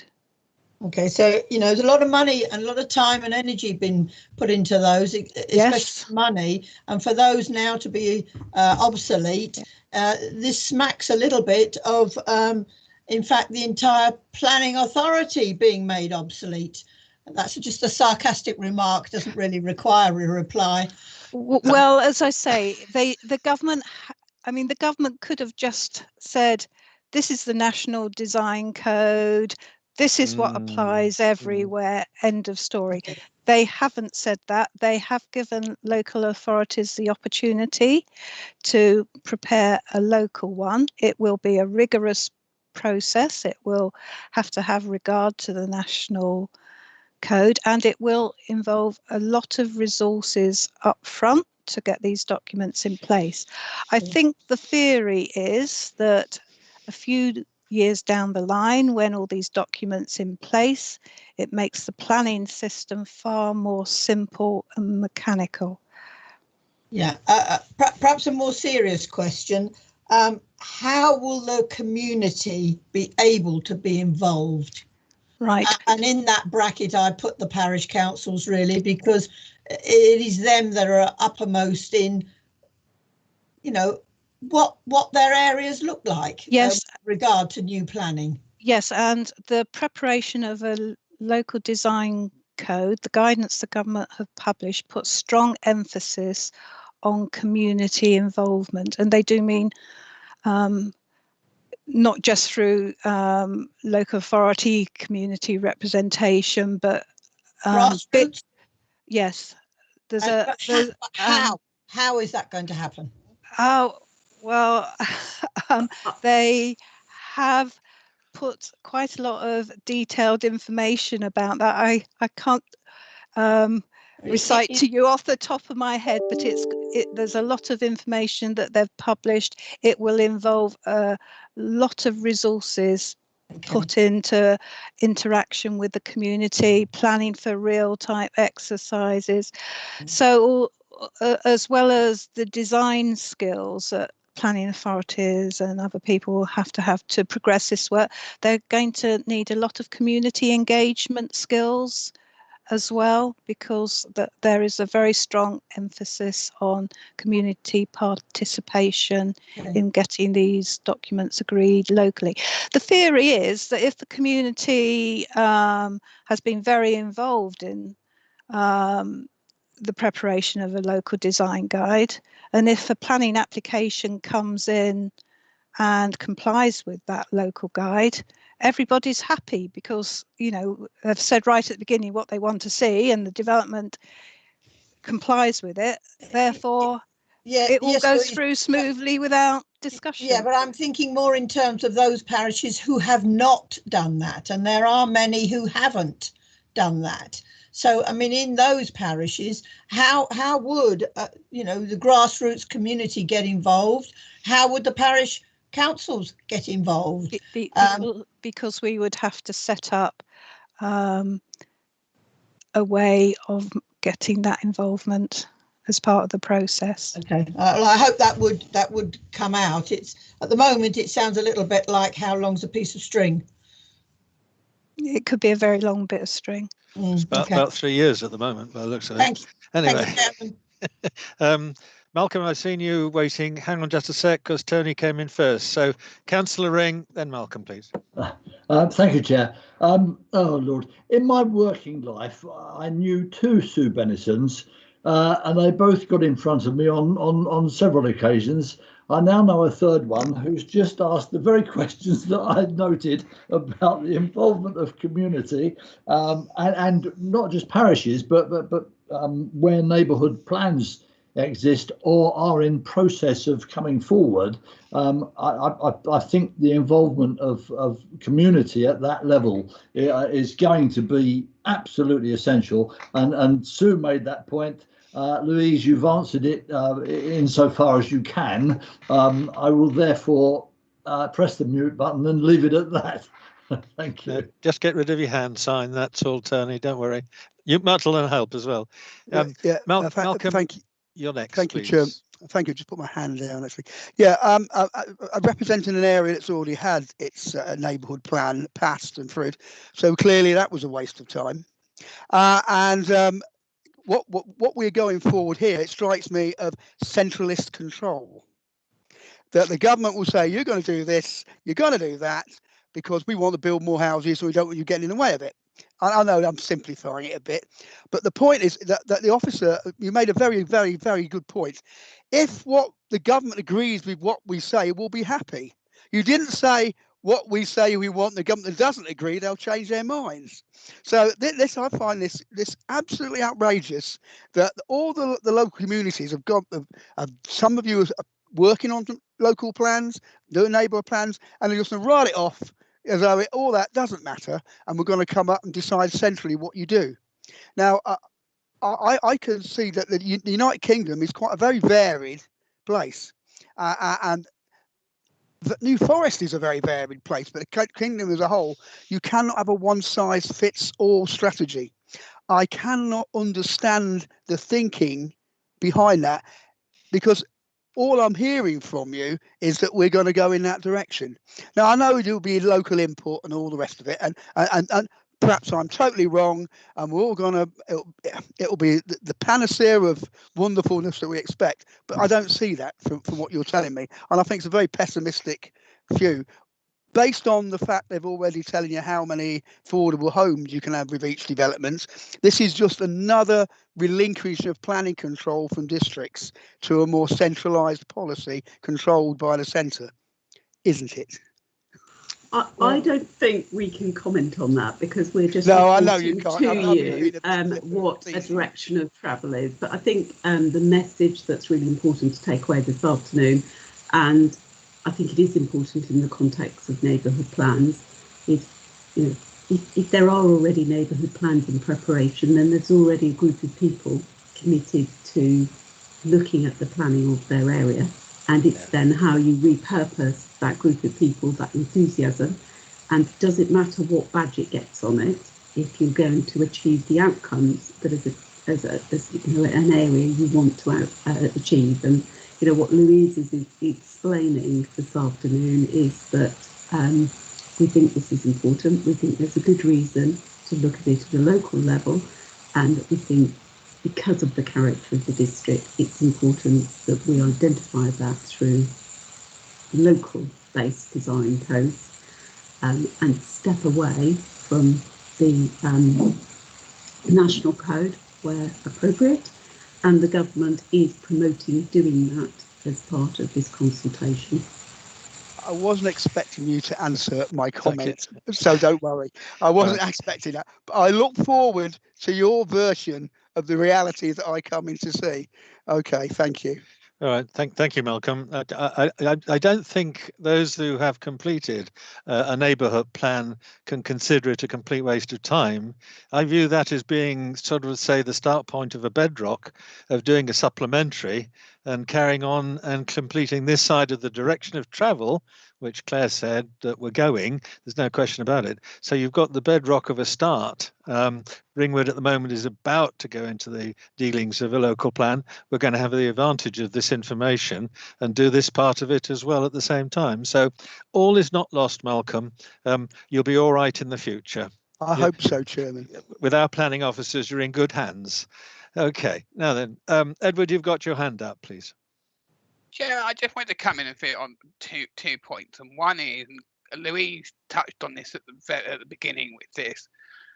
Whilst it is frustrating in planning when things change, and there are those who feel they never stop changing, but the answer is that the evidence base that is behind a lot of what we have, the work that is done, the facts that were gathered to say this is what makes something distinctive, whether that's in a village design statement, a neighbourhood plan, those are still the facts, and the evidence that was done to get to those facts and to demonstrate those facts is still there. So it isn't a question of life of starting from scratch. Sometimes there is this frustration that, my goodness, why are we having to revisit this, and why are they asking, or why do we need to look at things that perhaps we didn't before?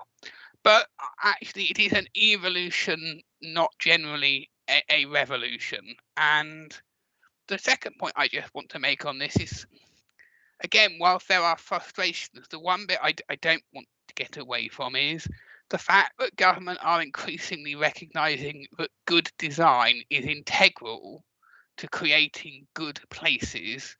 It is one I would applaud. I mean, anyone could drive around not just our district, but any area, and look at the evolution of development, particularly since the advent of mass house building.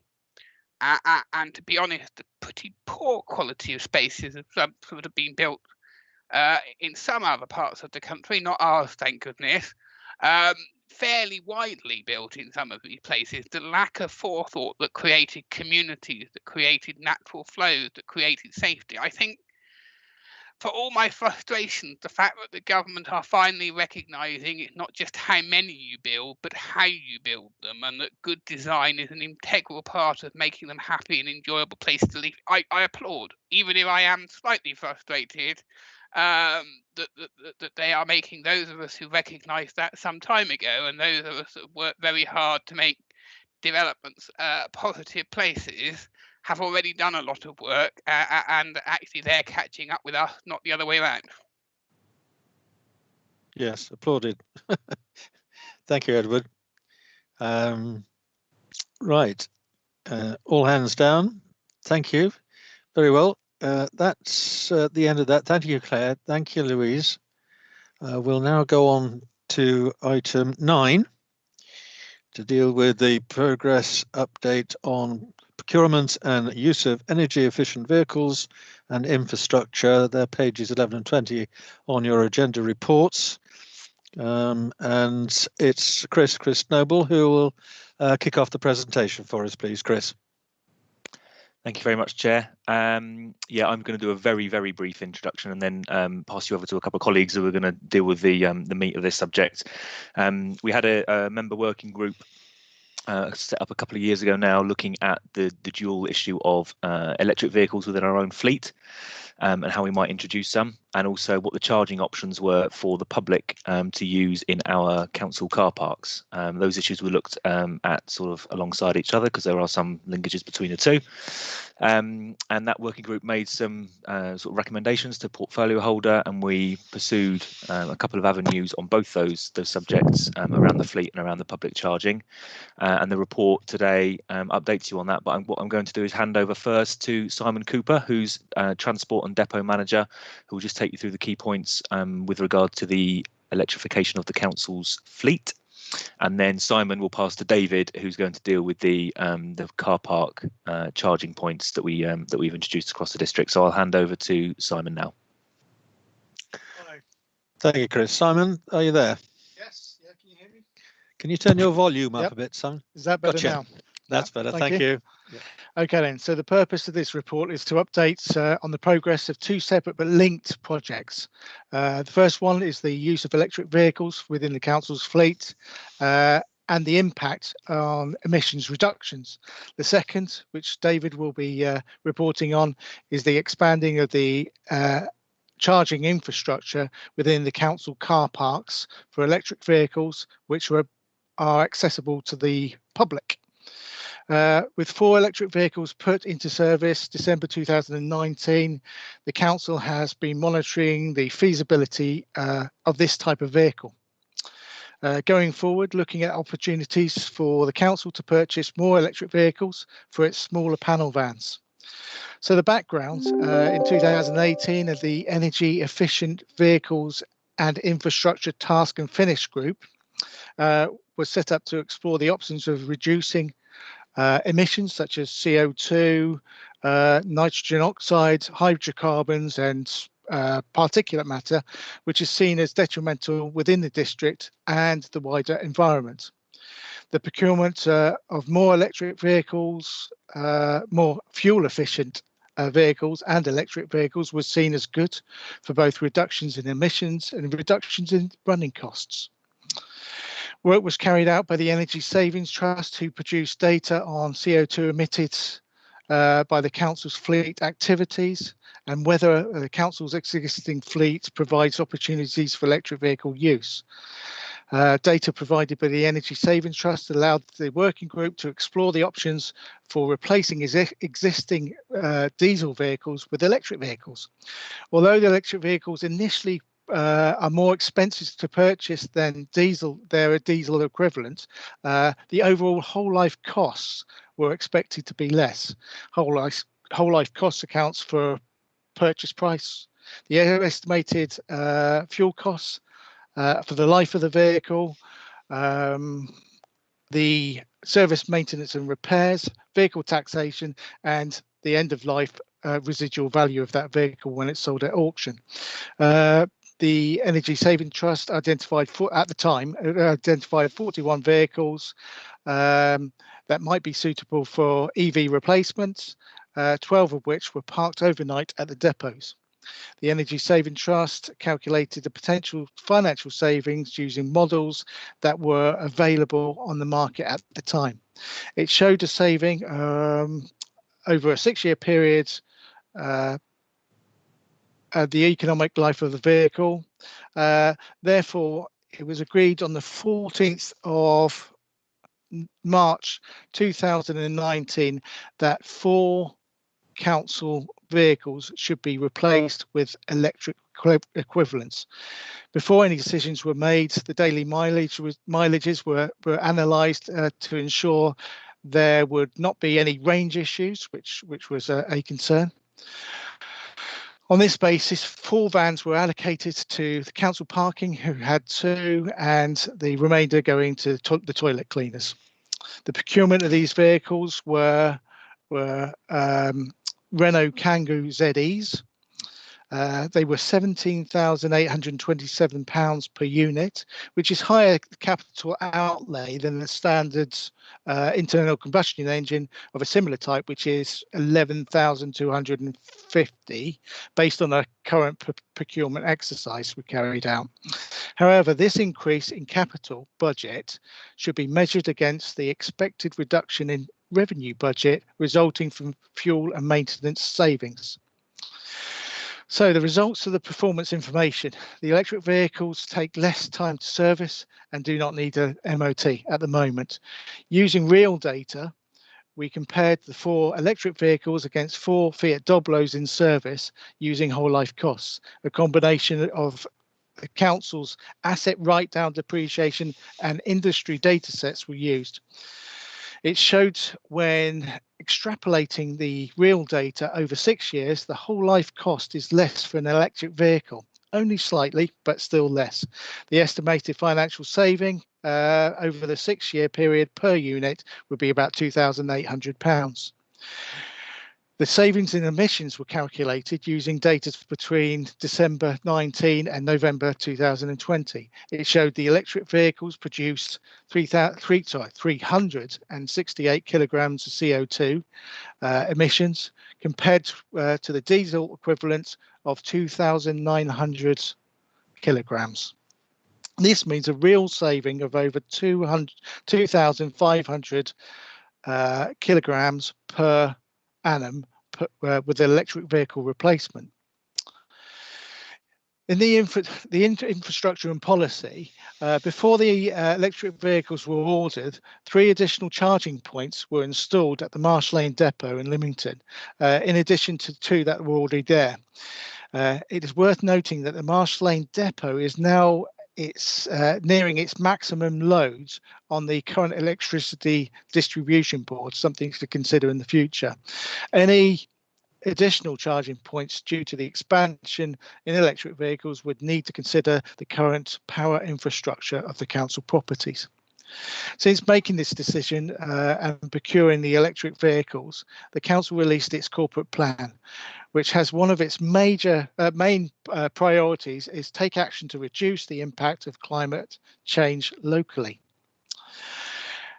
An internal policy was developed to ensure the that environmental issues were considered when procuring vehicles and plants, with alternative fuels and electric vehicles being the default for procurement of smaller vans and small plant and tools. An excerpt of this is from the vehicle and plant procedure and process is shown in Appendix 1. Some of the small panel vans, predominantly Fiat Doblos, are taken home, with the remainder parked at NSVC properties. Vehicle parked at NSV and at council properties can be changed to electric vehicles when they are due for replacement in a replacement program. Additional charging points may be required, as mentioned earlier. There are 35 other small vehicles with a maximum daily mileage under 100 miles that are currently taken home. Larger vehicles such as refuse collection vehicles are not currently economically viable due to the cost. With hybrid RCV,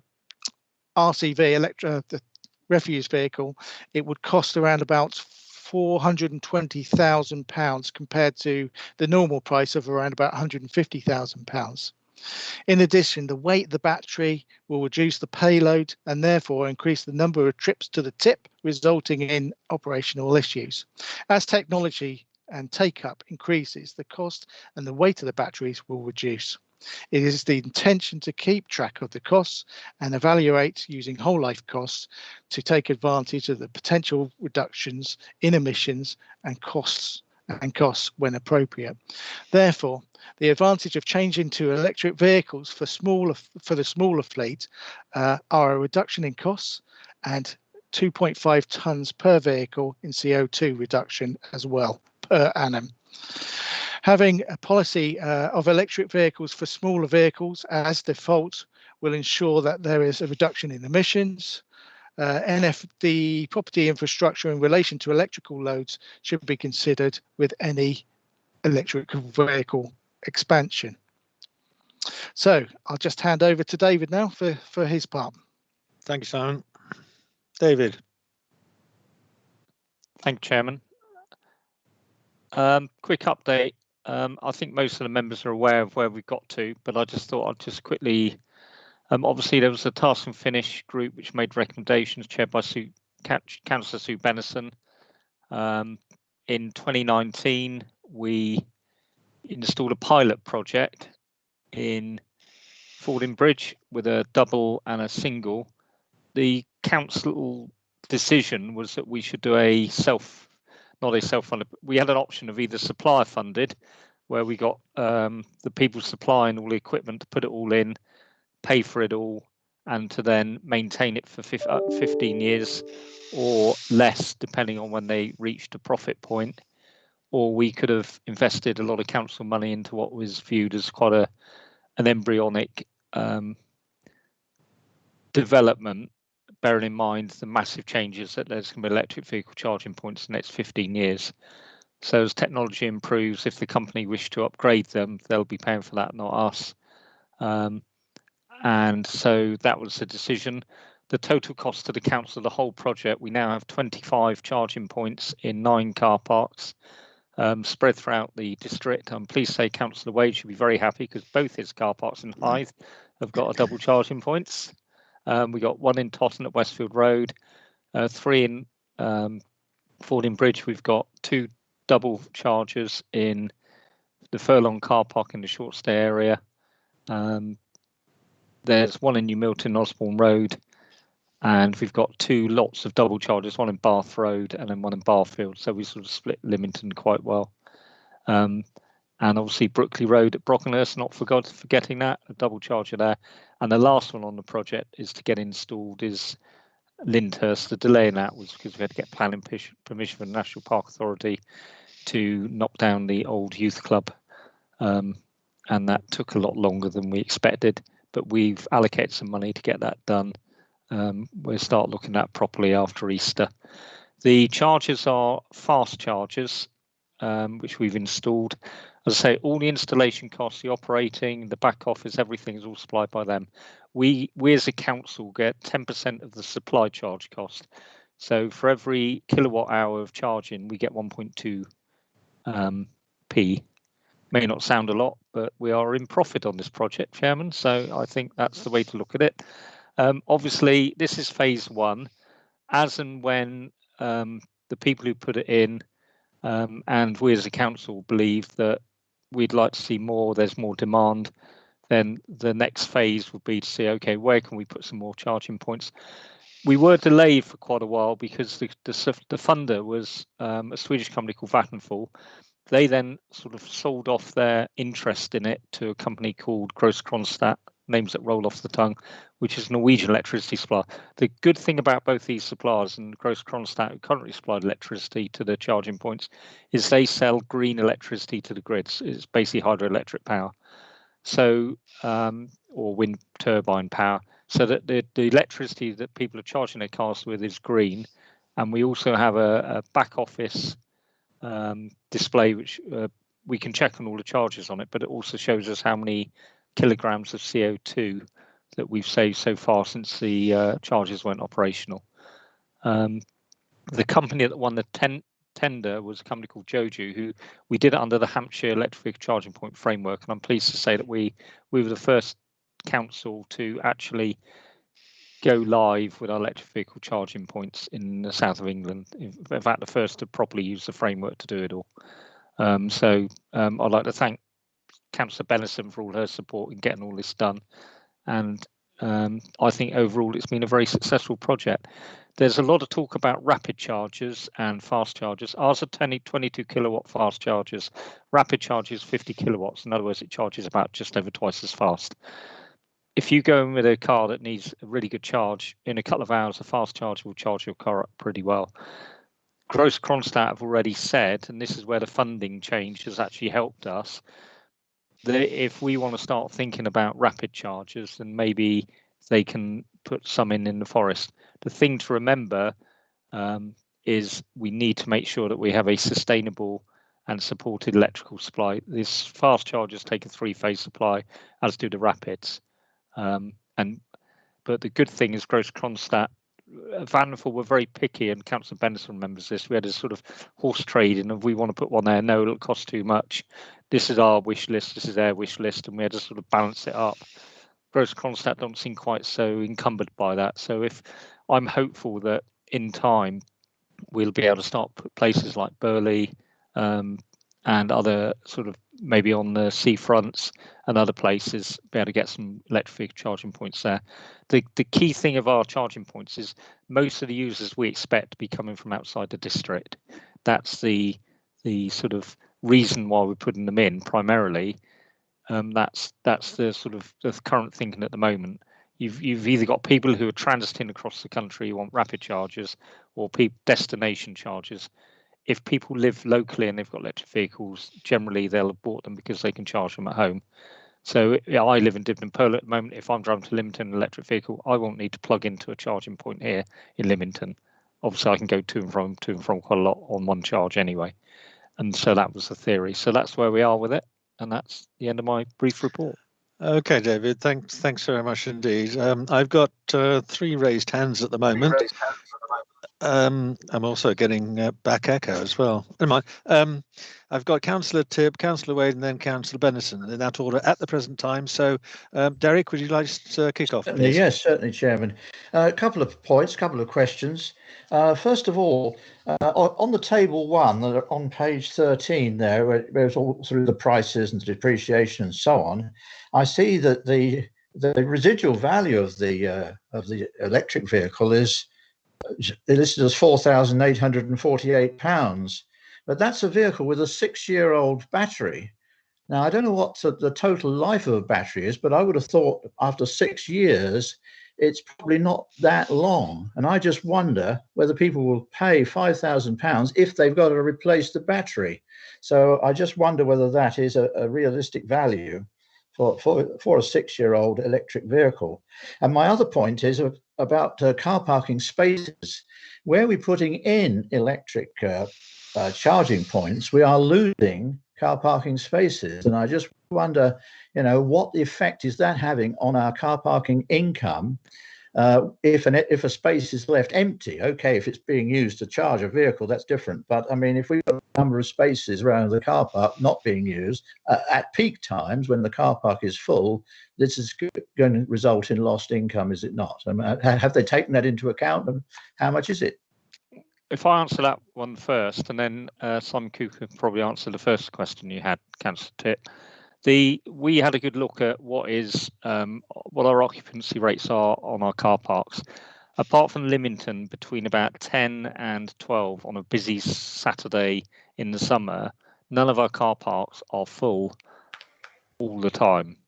In fact, there are always spaces, particularly the short stay areas where there's a lot of, obviously people stay 3 hours, and the theory is that there's that interchange in the vehicles which keeps the spaces ticking over.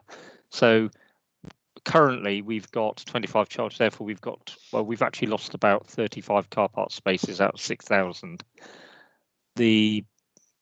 Personally, I don't view it that we've lost spaces. I view it that we're using those spaces more efficiently, and in the overall way we use our car park. Okay, thank you. Thank you, David. Thank you, Derek. Okay, then. So next was Councillor Oh, wait a minute. Wade. My other question. Sorry, Derek. Okay. I beg Far your away. pardon. Sorry. So the other question was about the residual value of the vehicle. A 6-year-old yes. battery. Yes. So with a 6-year-old vehicle, I use the industry's data set to see the residual value of the Renault Kangoo electric vehicle. We need to consider that we get, as a council, we get large discounts on these vehicles, and most of these are based on the retail price over the 6-year period, then reduced down to £4,848. So that is going from the industry data set that I got that price from. The second thing is to consider the life of the battery.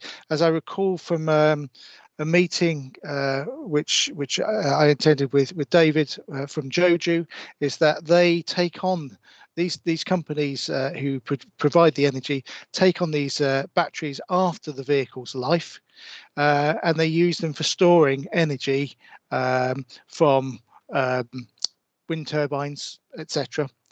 Because it needs to be stored somewhere. Some other data has said that these batteries last around about 20 years, which offsets the CO2 emissions for producing them in the first place.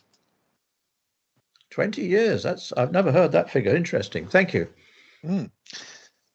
Enough, Derek, okay? Thank you. Thank you. Good. Right, yes.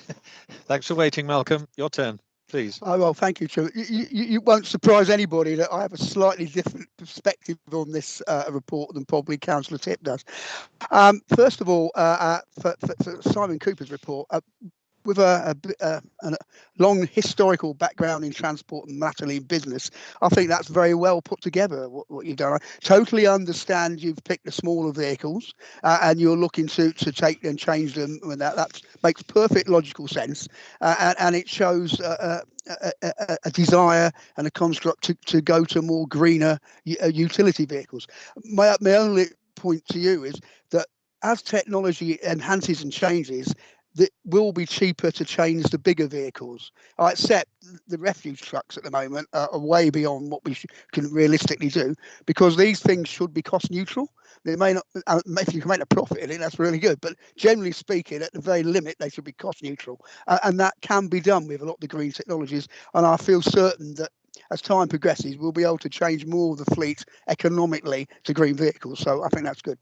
And David Hurd's report, I would say, is excellent. I'm really pleased with the way that we've put in a realistic and manageable electric car parking charging thing, and I'm very pleased that 2 Hive car parks have got them. Thank you very much. Right, but no, I think this is it shares me with considerable confidence that based on this report and the way forward, we can go on an authority and increase its charging points in cars, because there are a lot of people who are turning to electric cars. And this is a tourist area, and they're going to drive there with their electric charge if they know you can power it up in Lymington car park or Hive or Lyndhurst or Ringwood. I mean, let's be realistic about it. One question for David Hurd, though, it's something I did put to him in an email, was that are we advertising and signposting enough on our car parks to have charging points? That's all true. Thank you. I can very briefly answer that, Councillor Wade. We have signs which will be going up, which are a bit like the pay here signs at the ticket machines. We're putting posts up by the charging points. They're on Zap Map and everything else, but we agree with you. Those signs have been ordered and they'll be up hopefully in the next couple of weeks. I think they might have arrived in the depot now. It's just getting engineering work to put them in. Good, thank you. Okay, thank you, David. Thank you, Malcolm. Councillor Tipp, could you put your hand down, having had your piece? I think you've left it up there by accident. Well done, you're clear. So Malcolm, thank you. Sue, you're next, please. Councillor Bennison. Thank you, Chairman. I've got several questions. I'll try and make them brief because I know time is pressing. Battery life of the battery in a car, what is the length of that? As it gets towards the end of its life, does its ability to make the car move get less?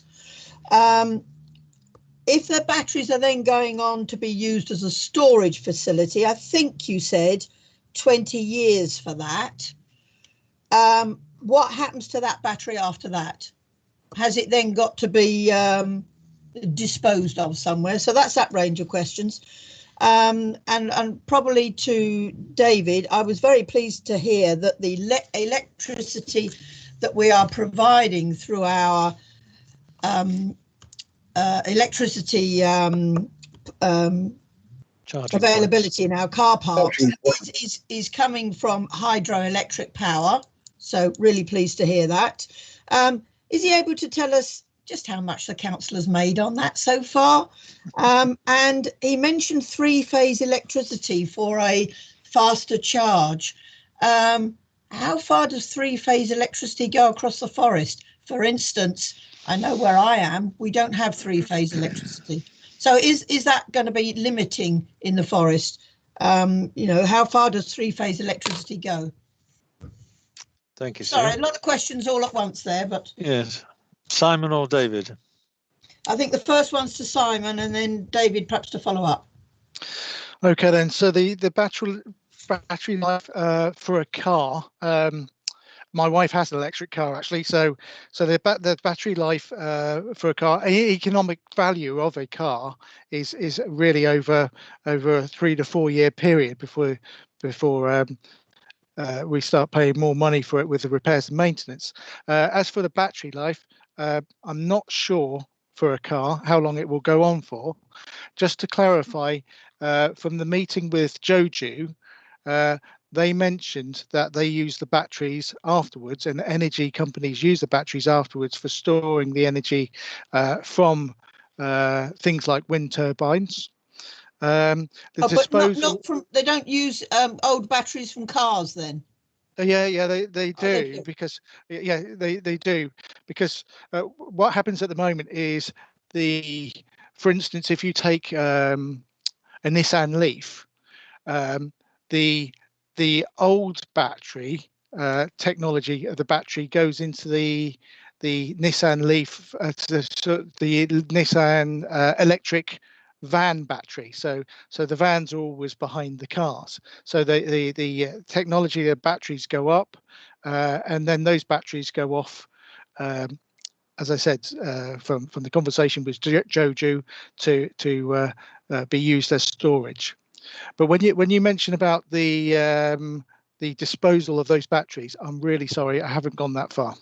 Okay, so when these batteries are being used as a storage facility, what's the length of life there? Did you say about 20 years? Well, that was the life of the car. No, the life of the battery. Yeah, the life of the battery as a storage. From reports. Yes, for storage. Yes. Yeah. Because I was looking at the life of the battery from a different angle, and it had around about 20 years for it. Okay, so you don't know what it is in its role as a storage use.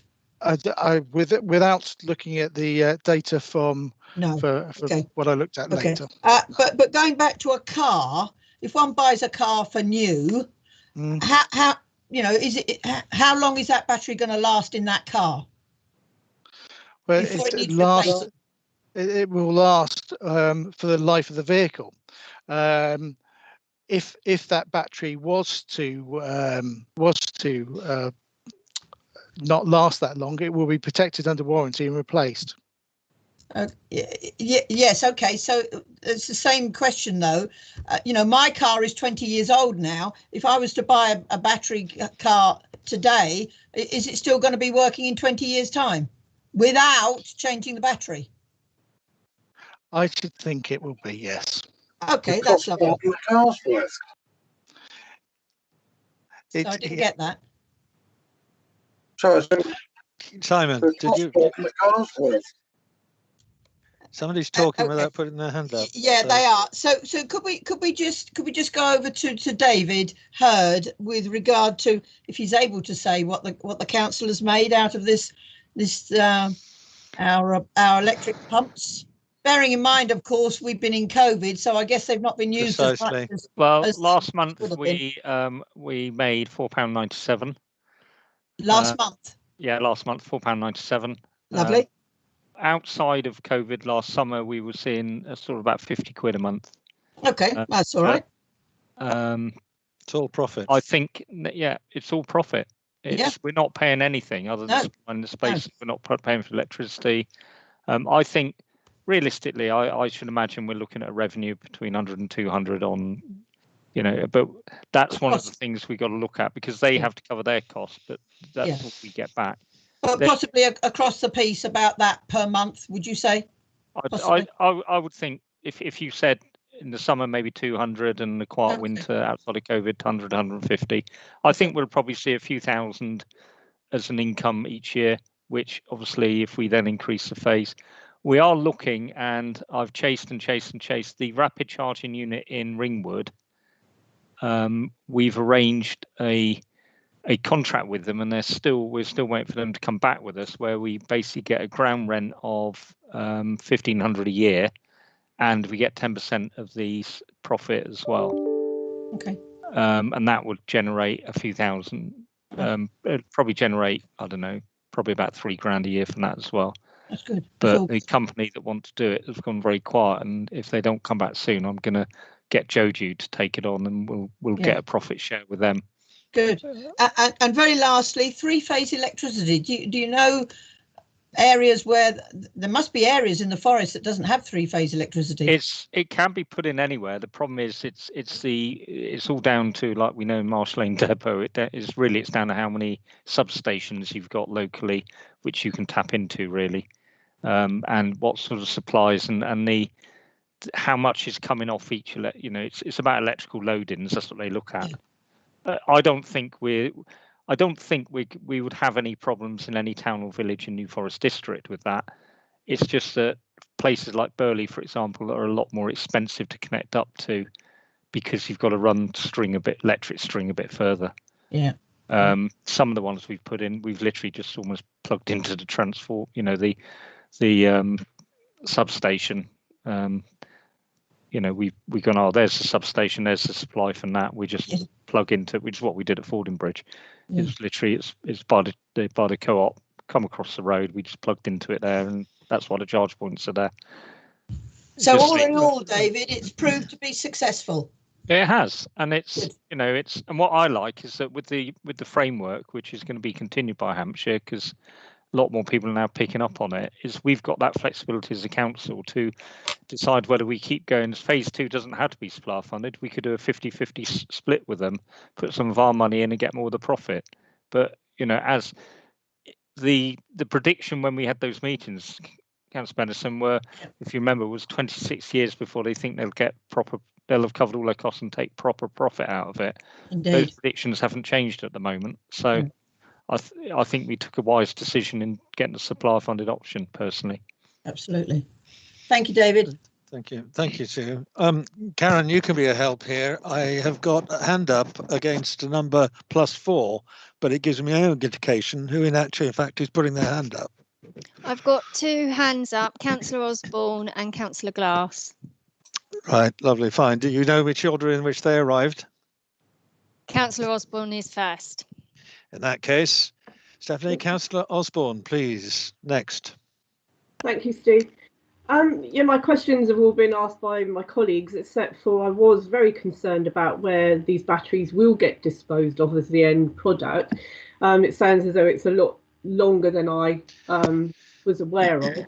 And also, will the council continue to look at other options besides electric, or will we just go 100% electric? Looking at Bournemouth using cooking oil, and hydrogen seems to be very much being suggested by those in the green areas, looking at things. So just those questions really, and everything else was what Sue Benison said is exactly what I was going to ask. So thank you.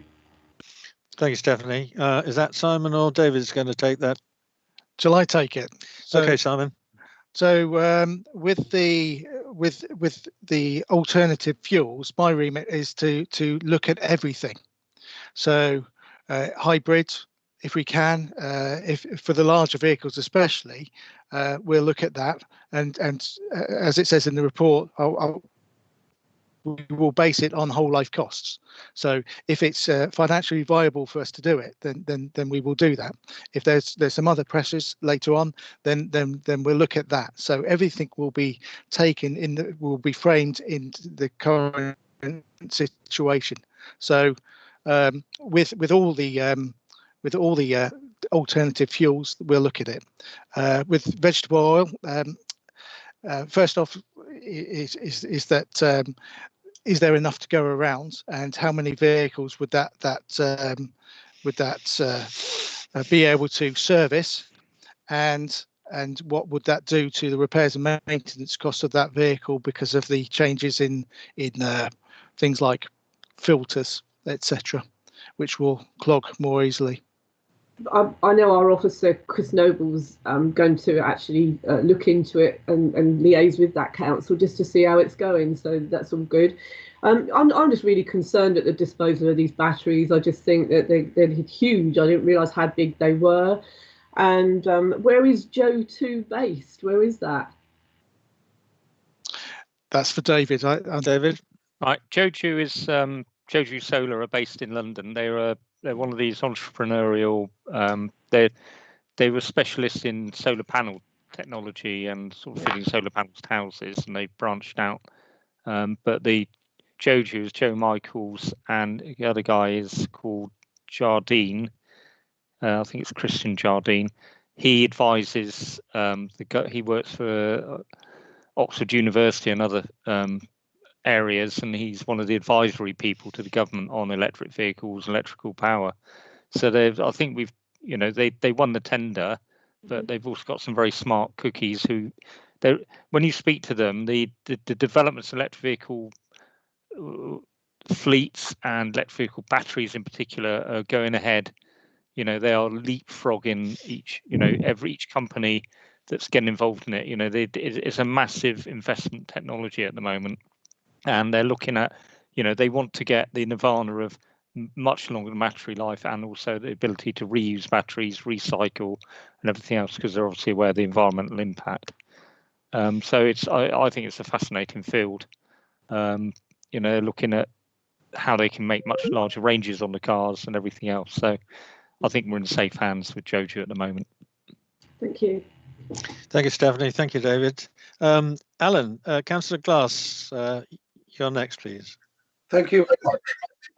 I remember being on the working party, and it was really interesting. I've been doing hybrid cars for the last 2 cars. Company that services my car, Toyota, they've got a Toyota Prius, which is going back to 1997. It's that old, and it's still the original battery. The battery, when they're finished with it, goes back to special places and either used for storage or disassembled, so they don't go into waste field. And the average life of the battery is over 20 years. The only thing stopping me going fully electric is I drive long distances. Therefore, we need more charging points. So my question would be, when are we going to get some more charging points in the forest? Right, Alan. I found your mic was backing, and we were getting a broken conversation from you. I think your question was, when are we likely to get more charging points? Yeah, am I right? So I want to go fully electric. When we're fully electric. David, Simon, what's the future? Well, say we're going to put 4 in Lyndhurst, and as and when we believe that we need more charging points in more locations, and the funders are willing to pay for that, we will have to be guided by them. I personally think, if you look on ZapMap, we have actually now got pretty good provision for electric vehicle charging points within the forest. Bearing in mind that the aim will be, it's primarily for visitors to be able to plug in. If people live locally and they have an electric vehicle, the chances are they will be charging overnight at home on the cheapest rates. So that's the theory behind it all. Okay. I mean, there's an awful lot of unknowns at the moment, aren't there, David, Simon? Because of COVID, people aren't travelling. We're not getting a true picture of what is double inverted commas normality. So I think there's going to be a slow progression this year until things get to some sort of normality, and then we can make proper judgments. But anyway, I hope that answers your question, Alan. Your hand is still up. Sorry. That's okay. Fine. Thank you, please. Sue, you've got your hand up. You've had more than your fair share, but carry on. Chairman, it was only to say, Chairman, we've lost your picture. I haven't. Oh. I'm still there. It sometimes happens with Teams where people have got their cameras on, but yet it doesn't appear on your screen. Oh, is it just me that's lost the picture then? Or I've only lost Steve. Can see everybody else. I can see him. I can see him. I can see him as well. So I mean, as long as I'm still there on the screen, I know I'm alive. It's just me then. Yeah, look, could be. Thank you, Sue. Anyway, winding up. There's nobody else who's got their hands up. Need to get on. We need to have a look at on page 17 of your agenda papers panel, number 9, recommendations under 911. There's 2 bullet points. The first one is to, as you can see, continue to purchase EVs as we progress. and the second one is to monitor usage and revenue from the car parks. I don't think, by all the questions, there's been any objections to either of those policies going forward. David, you put your hand up, or was it a mistake? You're muted. Sorry, mistake. It was a mistake. Okay, fine. Right, so otherwise, that's the recommendation. Can I ask if anybody is against those two recommendations to put their hand up? And I see none. We have a consensus. Fine, unanimous at this stage. Right, David, Simon, you've got your authority. The panel likes what you're doing, so let's see what happens in future. Thank you very much. Thank you. Bye. Thank you. Bye for now. Item 10 panel, fly tipping update, and Chris Noble will be leading with this one. I think Stuart Phillips is involved also with the presentation. But first of you, Chris, please. Yeah, thank you very much. I'm just going to share some slides with you now, and then I will actually quite quickly pass over to Stuart initially for an update, and then back to David again. If somebody could kindly confirm once you can see the slides, that would be much appreciated.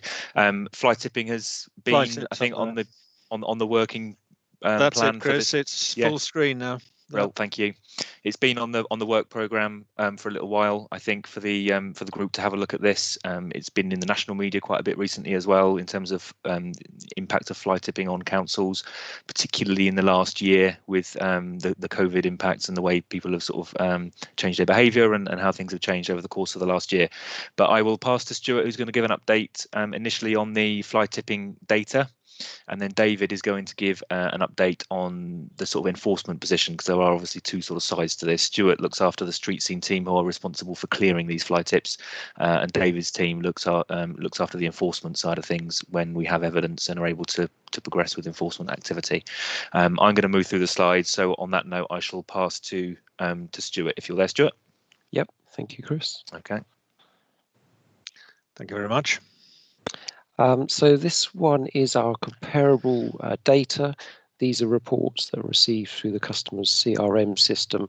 So it's the only data set that we hold that we can compare previous years for.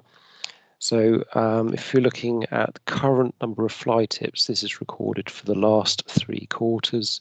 So up to the end of December, we'd received 882 via the CRM system that we had cleared and logged.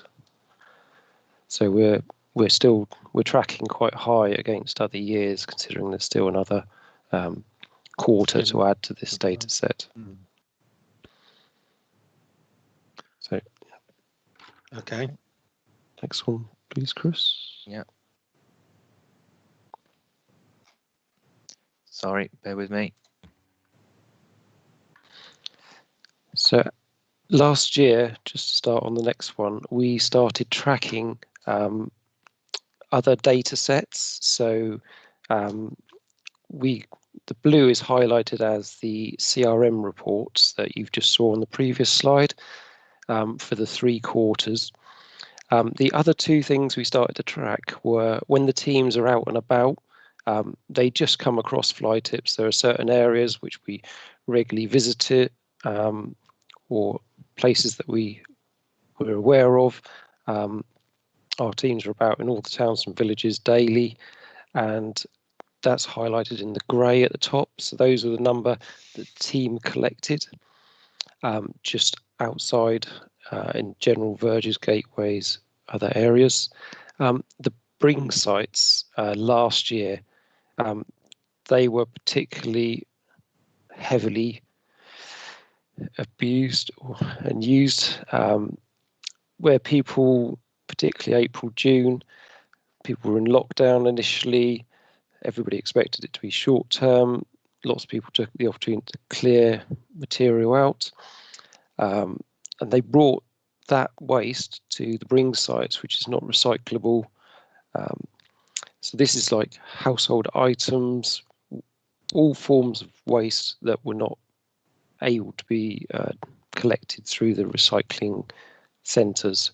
So those are the two. There isn't any comparable data because we weren't collecting it prior to the last year, but it adds quite a dynamic as to how many fly tips we were actually collecting across the district and how busy the teams were with fly tipping.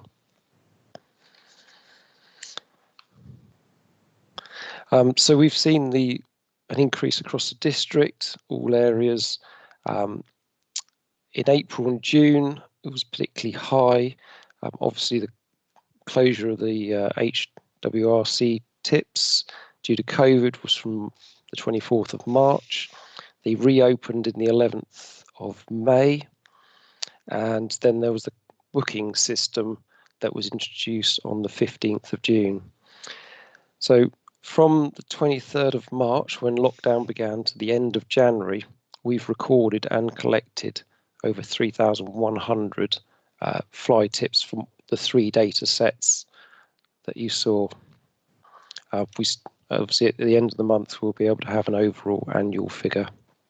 One of the major challenges is the lack of evidence or coherent evidence for prosecution that can be taken to court, as it's not sort of identifiable where that waste actually comes from. Here's a couple of examples of just daily occurrences and different types of fly tipping.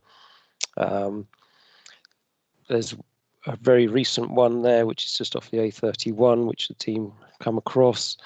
General green waste, which is quite a large deposit there, and an example of bring sites where car loads, bootfuls, or small vans have just emptied out to get rid of rubbish rather than dispose of it properly.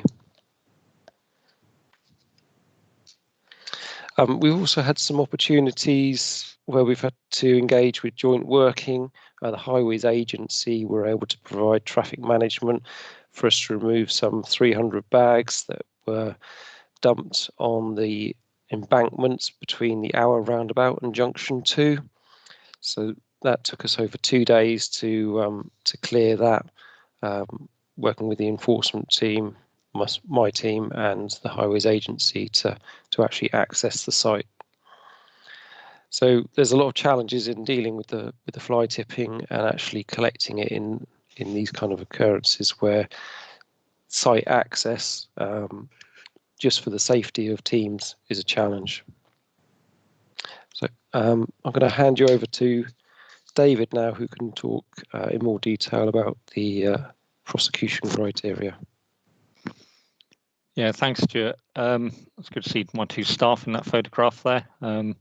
That Hour one, interestingly enough, was mostly the results or the residue from a large cannabis grows. So you can see the sort of stuff we're up against. The prosecution criteria, we need to show a continuous unbroken chain of evidential events to get a case to court. To date, we've never got a case to court, and we've actually now got sufficient evidence to get our first case there. And this is someone who's been active in NFTC, Southampton, Test Valley. The fly tipping by its very nature is, having been a police officer 20 years in Devon Cornwall, I can tell you it's probably one of the most frustrating crimes, along with criminal damage, you ever have to think about, because people do it when no one's looking. People do it under cover of darkness. People do it down little lanes, making sure no one's around. It's very quick to lift up a tipper and just drive off as the stuff spills out. And also trying to get evidence against people, because some of the people involved in this are not very nice people. And some people don't want to give us any evidence, or they'll tell us who it is, but they won't give us a statement. We and Stuart's team work very closely. Every fly tip we try and gather evidence from, and if we can, we will pursue that evidence. We'll go and visit people. Most of the time we have to start at the source of the fly tip, i.e. where did this stuff come from? If people give us statements, then fine. We've had statements of people who we then also given a fixed penalty notice for letting someone who wasn't authorised waste carrier remove their waste. But it takes a lot of hard work to actually get somewhere.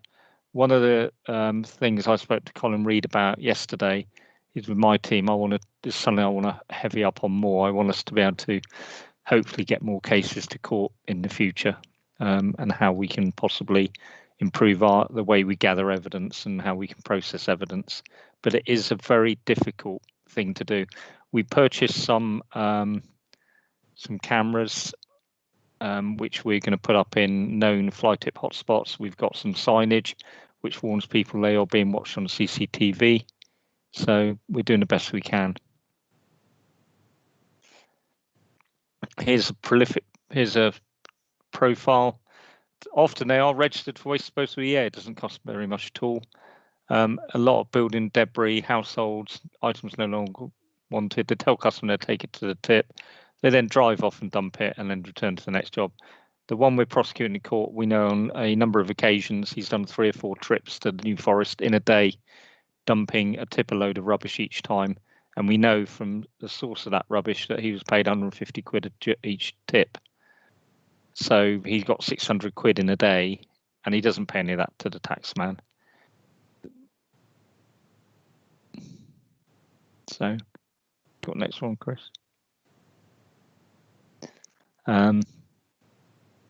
Likelihood of getting to court is minimal, so criminals are lazy. That's what they like to do. It's a good way to earn money. We do sometimes find people who are the source of the rubbish, but obviously we have to do a bit of negotiation. If they won't give us a statement for us to be able to get the person who tipped the rubbish, it's not always, we have to be able to justify why we don't fine them. But we've had some good results with some people. Some of the best results are where people see something publicised. They see what they thought was their extension being the residue from their extension being disposed of in Marchwood Tip, and they suddenly see it at the front page of the AT&T, where the gentleman had his garden redone, and he thought in Swain it was going to be dumped properly, and they dumped it at Wilverley Enclosure, and he was remonstrating with us and said, all you've been able to supply us with is the name of a bloke and a mobile number that doesn't work. So you haven't taken due diligence in making sure that the person removing your stuff was actually lawfully allowed to do it.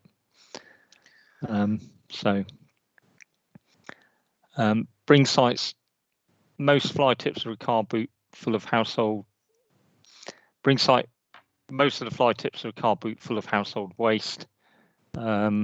Local users, they believe it's acceptable as a recycling site, and the waste is left next to or near a bin, so they think that's okay.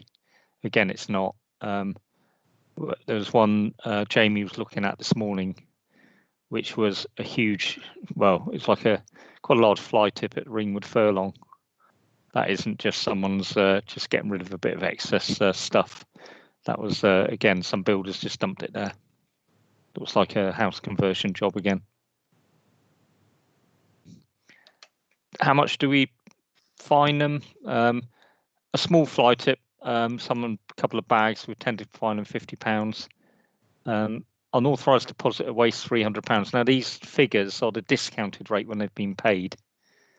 It would be 400, 300 if they pay it within 10 days. So that was in 1920. Failed to use waste carrier's license documentation. That's where we do regular Operation Wolf spot checks with the police. We can't stop vehicles with the police can, so they'll set it all up. We go along as well with the customs and excise as well, because they like to do a bit of tank dipping, see who's using red diesel when they shouldn't. And the police usually end up impounding a couple of unroadworthy vehicles.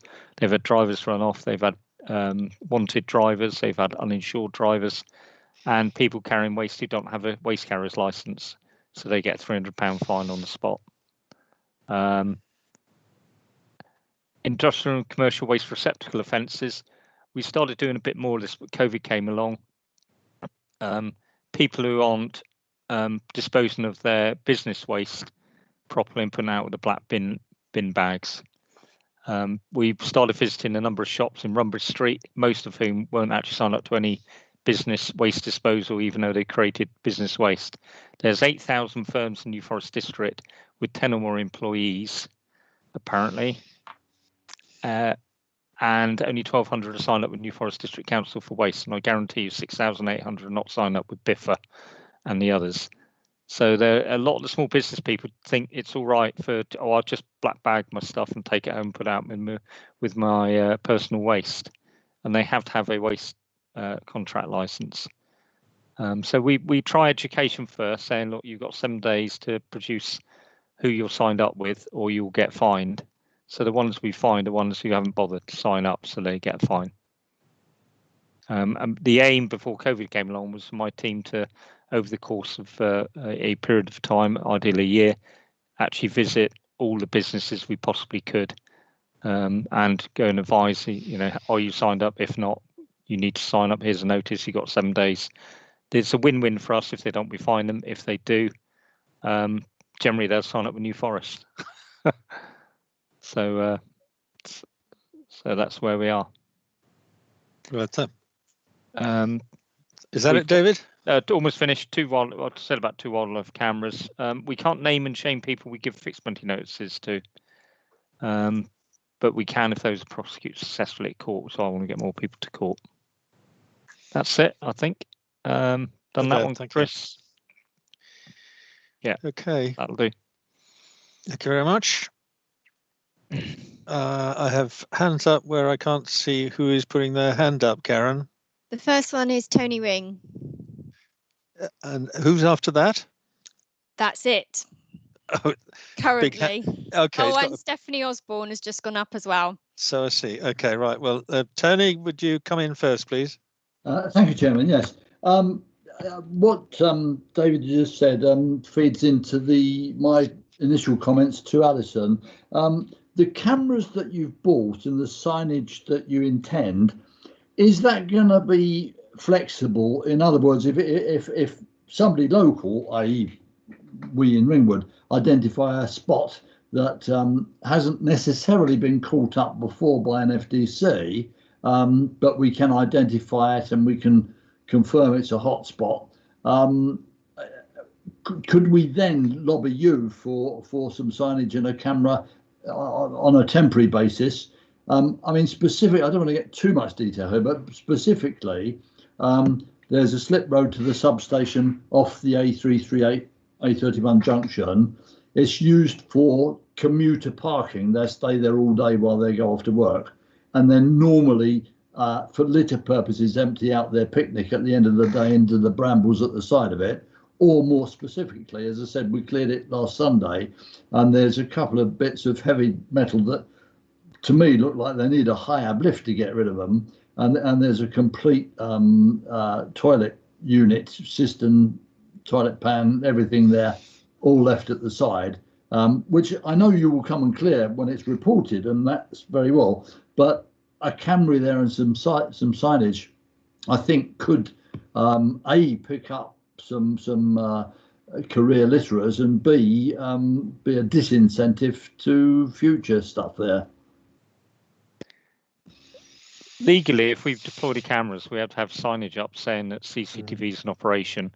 Right. So that because it's not directed surveillance, it's just telling people that they could be caught on the camera. Our aim will be to put up those signs in the known spots. By their very nature, you won't be able to see the cameras. I haven't got a problem if we believe it's a specific problem in putting a couple of signs up there. What we're obviously not going to have enough cameras for all the areas we sign, and the plan was to move the cameras around as well. Right. And just keep them moving around so people don't know. And if we do catch people on it, we'll get it publicised. We'll let people know that we've caught them on camera, so that word will start going round. And that's the theory behind it. 2 cameras cost us £500. So excellent. I'll send you a note where I know exactly what you mean. Yeah. Yeah, so do I. Okay, Chair, thank you very much indeed. Stephanie, Councillor Osborne, please. Thank you, Steve. I want to look at it from a different angle, really. I'm just saying that this is the worst it's ever been for fly tipping. In fact, I was coming back from the Apple Tree Court and saw the mattresses that were dumped in the car park in the New Forest. There's about 20 of them. It looked like something out of a trampoline yard. So I've actually done a bit of research into why that might have happened and how it occurs for tradespeople trying to get rid of their rubbish. And my end thing would be that surely it's going to be better for us to provide easier places for them to dispose of their rubbish than all this fly tipping and collecting it. I know there's unlicensed and unscrupulous people that are being blamed for a lot of the tipping, but when people get to these bins that we keep seeing lots of pictures of and they dump in their bags in front of them, I'm absolutely sure that they don't know it was wrong. They just think it's full up and it'll get took away, I'm sure. But speaking to a businessman the other day, it costs him £5,000 a year for rubbish collection alone, without the business rates on top of it. And the reason is that the charge for each mattress needs to be dismantled now for it to be recycled. When it used to go in a land tip, it now has to be dismantled, and it's a costly process. So that was what it was with the mattresses. And I just think with tradesmen, they used to be able to go to the local Marchwood tip and get rid of most of their rubbish, like bathroom suites we're all hearing about here, and that's no longer allowed. So basically, it's all great for the district council talking about fining people another income and lots of money collecting the stuff, but we do need to be providing better and easier places for people to take their rubbish, and of course with them to book in. And I know that Hampshire County Council run the tip, but it all seems rather confusing that they don't work together more. Thank you. All right. Thank you, Stephanie. David? Well, I think Chris Noble's probably best to answer this, to do the waste and recycling and the tips. Okay. Yeah, I could do that, David. That's we'll fine. hand over to Chris. Thanks, David. Yeah. Chris. Yeah. Hi, no problem. Yeah, so the tips, the household waste recycling centres, you're correct, are run by the county council. They have, though, for some years now offered traders the option of taking waste material into those household waste recycling centres, but that is usually a chargeable service, because obviously the primary function of those facilities is to provide outlets for household material, and it's funded through domestic council tax contributions from residents of Hampshire, and so the county set that up, but with a charge to businesses who wish to use it, which is how it's sort of been done. So I think that outlet is there. Mattresses are a notoriously difficult item for the reasons you've outlined, Councillor Osborne. There is talk, and I'm not exactly sure whether this is up to at the moment, but there is talk about some sort of mattress producer responsibility scheme, so that actually the mattress manufacturers pick up some of the cost of dealing with the mattresses at the end of their life, because they are an expensive item to get rid of, because if they're going to be recycled, they do need to be broken down into their several constituent parts. Obviously the metal springs, and some of them have got plastic in them, as well as the fabric material, and they are a complex material to break down. But I think the disposal options are there through the tips. It's just that is a chargeable service for businesses, because obviously they need to pay to get rid of their business waste. Thanks, Chris. Councillor Tipp, you're next, please.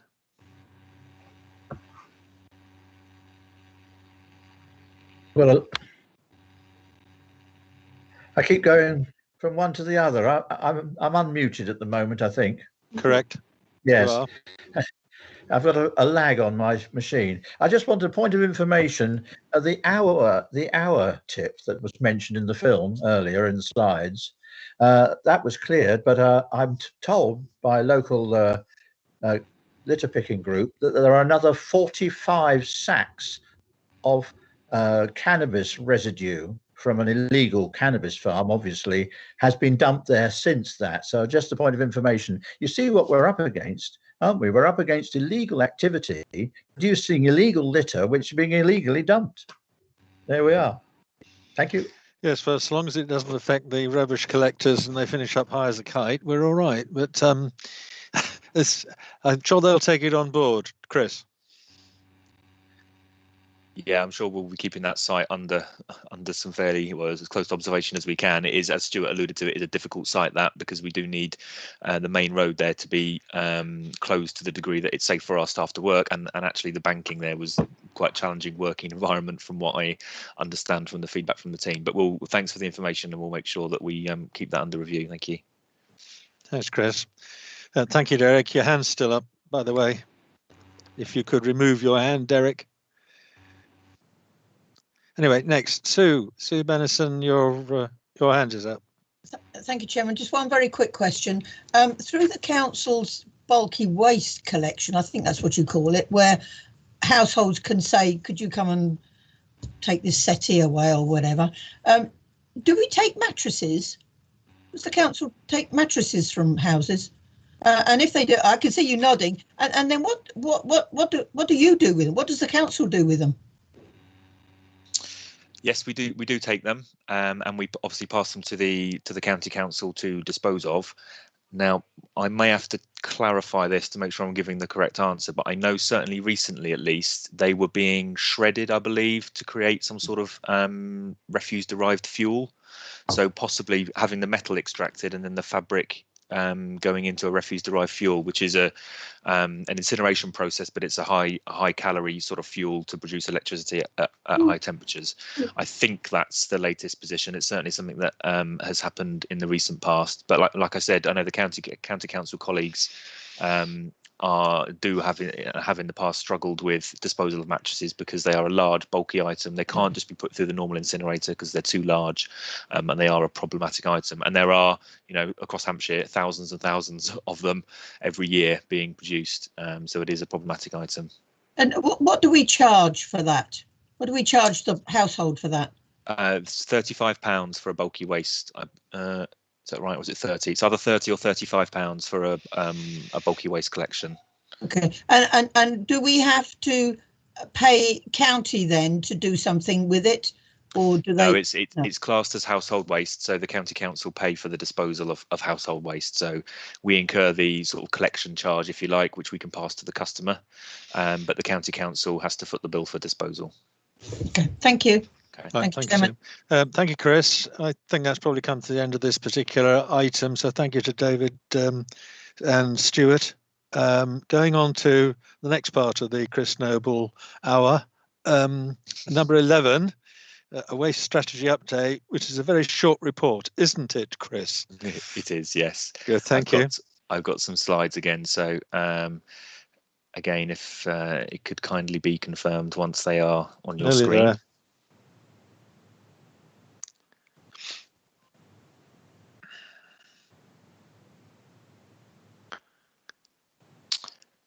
Chris, can you put in presentation mode? That's what I was going to say. Yeah. I have done, yeah. Yes, it's there now. They come out now. Thank you. You're ready to go, Chris. It's always a moment of panic before you find out if they're going to appear or not. Right. Okay. Yeah. Just an update. I've got 8 slides, which I'll try and get through as quickly as I can. And one of them doesn't really count because it's the contents page, so I can skim through that really. I talk a little bit about the preferred option in this presentation. And the reason I've got the graphic there is just to remind everybody what that was. This is the preferred option that was highlighted in the draft waste strategy and that the engagement exercise was carried out sort of with regard to. So that's just a reminder really about what that preferred option was. It included a food waste collection, fortnightly collection of general waste and recyclables, and that's the option we've been doing more work on and will continue to do more work on, which I'll come on to in a moment.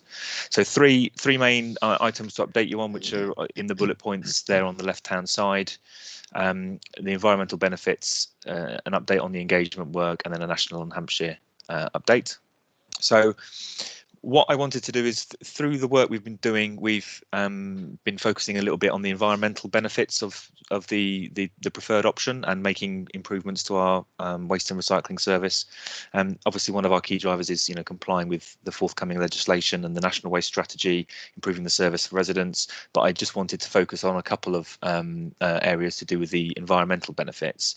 So firstly, just to start with a brief recap on the corporate plan in terms of what the council says with regard to environment. In that plan, we have some key priorities around tackling climate change, reducing waste and increasing recycling, and then we have key activities which does include to try and protect the environment and reduce our impact on climate change, develop a new waste strategy, and we're monitoring that by looking at carbon footprint and looking at the amount of waste that we send for recycling, reuse and composting. And then within the draft waste strategy, we said quite early on within that strategy document that we sort of recognise the issues around climate change and the impact that waste can have on that. And we know that residents want to be able to recycle more different types of material, plastic being the prime example of that, and food waste also being a popular material that people want to be able to recycle from home. So with that in mind, in the aim and the objective within the draft waste strategy, we mention the sort of carbon efficiency of a new system, and actually our first objective within that draft waste strategy is to take measures to help tackle climate change, and we can do that through an improved waste and recycling collection system. So what we have done is looked at the environmental impact of the preferred option that I highlighted earlier. So the two graphs here on the screen that you can see, if I start with the one on the left hand side, we've looked at the amount of residual waste that would be sent to incineration. The left hand bar there is the baseline, so that's sort of representative of what we currently do. And then the right hand bar in green there is the preferred option. So if we were to move towards that preferred option, what would the change be in the tonnage sent to incineration? Obviously incineration is an energy from waste process, so it does generate electricity, but also it does mean that the natural resources are lost to incineration, and that obviously does have some CO2 emissions associated with it. So just illustrating there that under the preferred option, the amount of residual waste or black bag waste would reduce quite significantly. And then the right hand graph there looks at the net curbside recycling rate. So it looks at everything we collect at the curbside from residents and how much of it is recycled. And currently that's around 32%. I would just add a caveat there. That 32% is the pure sort of regular collection material from the curbside. It doesn't include our recycling centres. It doesn't include things like fridges that we recycle through bulky waste collections. So that 32% is the regular collections of glass, garden waste, residual waste, etc. Is a figure of around 32%. With the preferred option, that would move up to much closer to 50% at the curbside recycling rate. What we've then done with working with our consultant is looked at the carbon emissions associated with our service. So they use a standard tool called RATE, which is Waste and Resources Assessment Tool for the Environment, and the graph there is the outcome from that modelling work. So what they've done is they've looked at what the carbon emissions are from our current service, and then looked at what the carbon emissions would be from a future service if we were to move towards that preferred option that I've mentioned earlier on. So what this is really telling us is that our activities in managing waste does generate some emissions. That's from vehicle movements. It's as a result of dealing with the waste through an incineration process. There are emissions that are created as a result of that process. There are also saved emissions, which emissions that we sort of save or avoid by recycling material. So by not sending a ton of glass to incineration or to landfill, and by recycling it instead, we are saving carbon emissions, because it's much better environmentally in terms of carbon to recycle that glass than it is to send it for disposal. So our current service has a net carbon benefit. So looking at the right hand section of that graph, you can hopefully see on screen there, of around 1,500 tonnes of carbon per annum. The preferred option, because it reduces the amount of waste generated as a whole, it reduces the amount of waste sent to incineration, and it increases the amount of waste recycled. That preferred option leads to an increase in the saving of carbon of about 1,000 tonnes. So we move from a net saving of 1,500 tonnes to a net saving of 2,500 tonnes. So a roughly 1,000 tonne increase there, which is just highlighted there in the bottom right hand corner. So that's just some work we've been doing on some of the environmental implications, which again, when we come to final strategy time, will be incorporated into that, so that we can make sure we're making the right decisions around the future scope of the service. I've got just some headlines for you from the engagement work that we carried out towards the end of last year. Some key statistics for you that we pulled out of that. So 74% of respondents thought that recycling of food waste via a separate collection was a good idea, which is an encouraging figure. That tallies with previous work we've done with residents on support for food waste collections. That's come out roughly the same this time around again. So there is broad support for collecting food waste separately at the curbside. We also have broad support for improving recycling, in particular things like plastic. People are keen on to be able to recycle more types of plastic, and that came out in the results. We had a 50% figure of residents and respondents who expressed support for wheel bins for collecting of residual waste. We had 27% expressed support for the alternate week collections, with a further 18% sort of understanding the environmental benefits of that, but needing to consider the storage of waste on their property. We looked at our garden waste options in terms of containment. So could we provide a bin for a garden waste service? Should we stick with a bag? It's just over half, or 60% of garden waste customers said that they would prefer a bag to a bin. And then we also asked residents about bring sites and whether actually those bring sites could or should be removed in future. We've obviously just heard in previous presentation about the fact that those bring sites do attract an element of fly tipping, which is one of the issues we have at bring sites. The idea is if we are providing a much more comprehensive recycling service at the curbside, those bring sites might become surplus to requirements, and we asked residents about that, and again we had reasonable support for that particular proposal. We had a lot of additional comments left by residents. We had a free text box at the end of that survey, and people did give us a lot of feedback, positive and negative, about the waste strategy.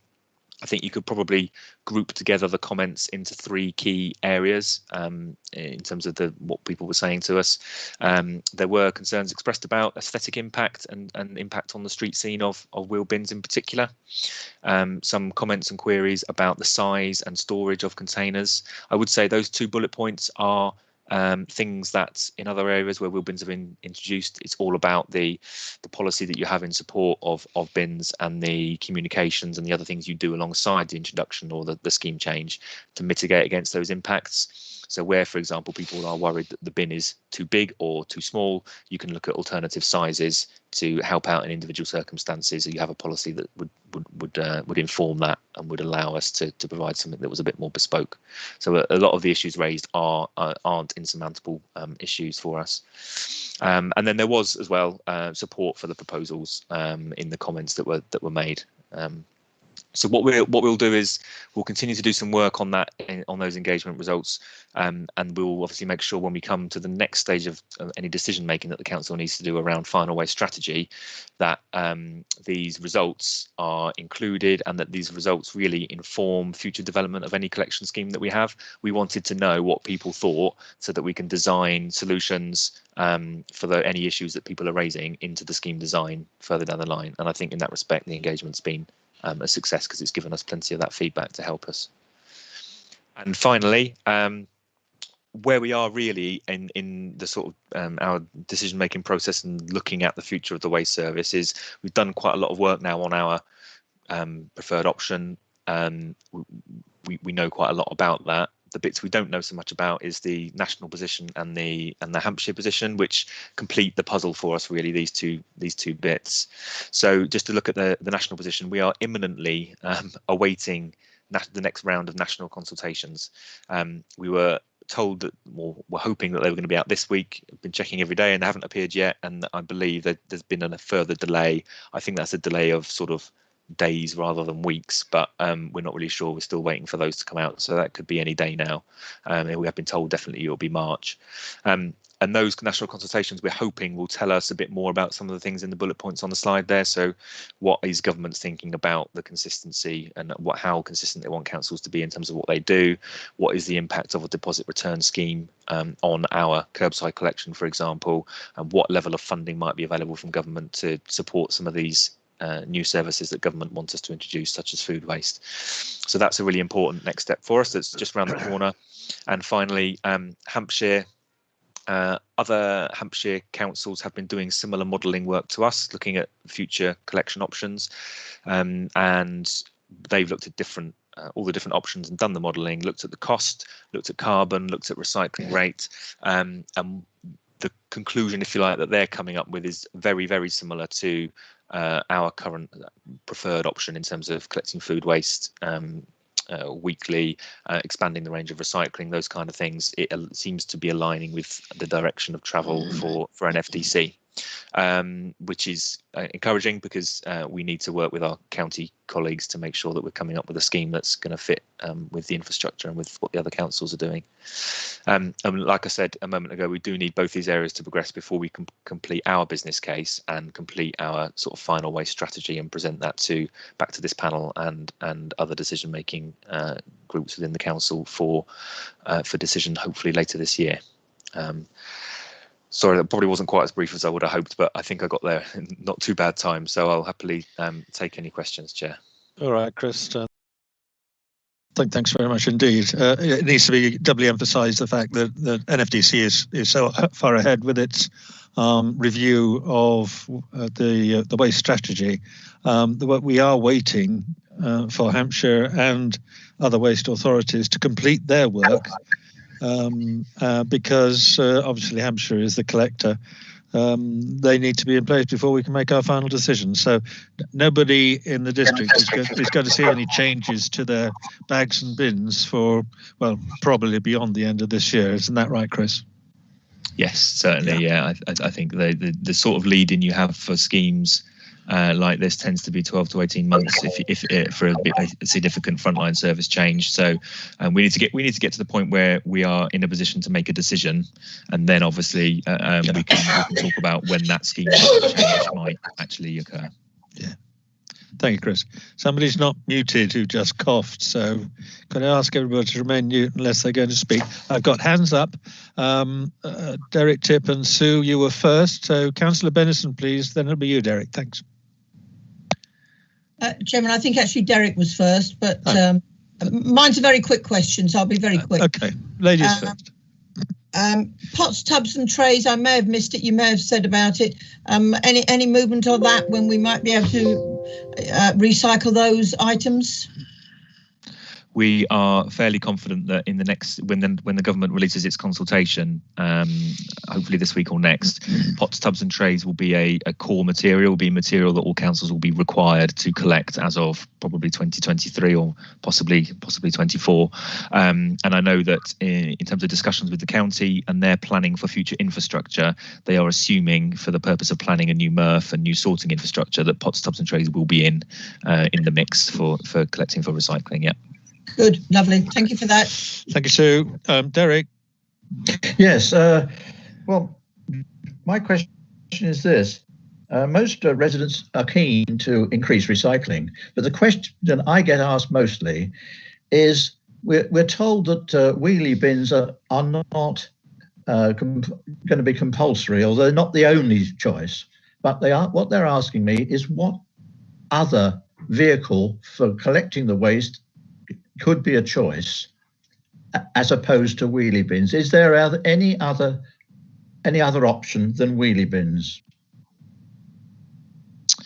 In terms of when you look across sort of the breadth of the country at what councils do, as we've sort of reported before, we are very much now in the minority and still providing a SAC service. SAC services tend to be provided mostly in sort of inner city built up areas rather than districts such as ours. There aren't any councils that are using anything other than sort of single-use bags or wheelie bins for sort of the collection of refuse across a district. There are councils that use other containers in sort of small pockets where bins aren't suitable, for example, so some sort of reusable bag, for example, but that doesn't tend to be used as the core containment method across a district. That tends to be sort of used in areas by exception rather than the norm, if you like, because once you start introducing a bit of that variety in terms of container type, it then has knock-on effects onto your choice of collection vehicle to make sure that the containers are compatible with the vehicle. So it tends to be one or the other. So there isn't really any alternative, is really what the bottom line is. It has to be wheelie bins. I think that is the case based on what we've, the research we've done looking at other authorities as well. Yeah. Okay. Well, let's get that out in the open. Thank you. Thank you, Derek. Hands down. Alison, Councillor Hoare, you've got your hand up, please. You're muted as well. There we go. Hooray. I just wanted to say really that as we move forward, we will do a comprehensive collection policy, and that will look at all the different types of property, all the different areas where it might not be possible to have a wheeled bin, and then those people would have to have an alternative. So those houses that front directly onto a street, or where we live too far up a track. But to Derek's point, it won't be whether you have a bin or something else will not be the resident's choice. There will be no choice for residents. The residents will not be able to say, I live here, I don't want a bin, I want a bag. They will, where they live and the conditions of where they live will have to conform with the very, very in-depth collection policy. But we are very aware that there are places within the forest where a bin might not be possible. That's it, Chairman. Okay, thank you, Alison. Okay, no more hands up, so we'll wind it up there. Thank you very much. Thank you. And get to, thank you, Chris. Get to item 12, off-street parking review. And Colin, good afternoon. Probably your first shout of the day, but please continue. Thank you, Chairman. Must have been one of my shortly. Go on. One of my more quieter meetings, I think. But I think members tried to talk about parking. I think I'd just like to say, all the reports that have come through today, you see how hard officers have been working to try and keep things going normally in a period when they've been dealing with COVID and trying to keep services on track through COVID.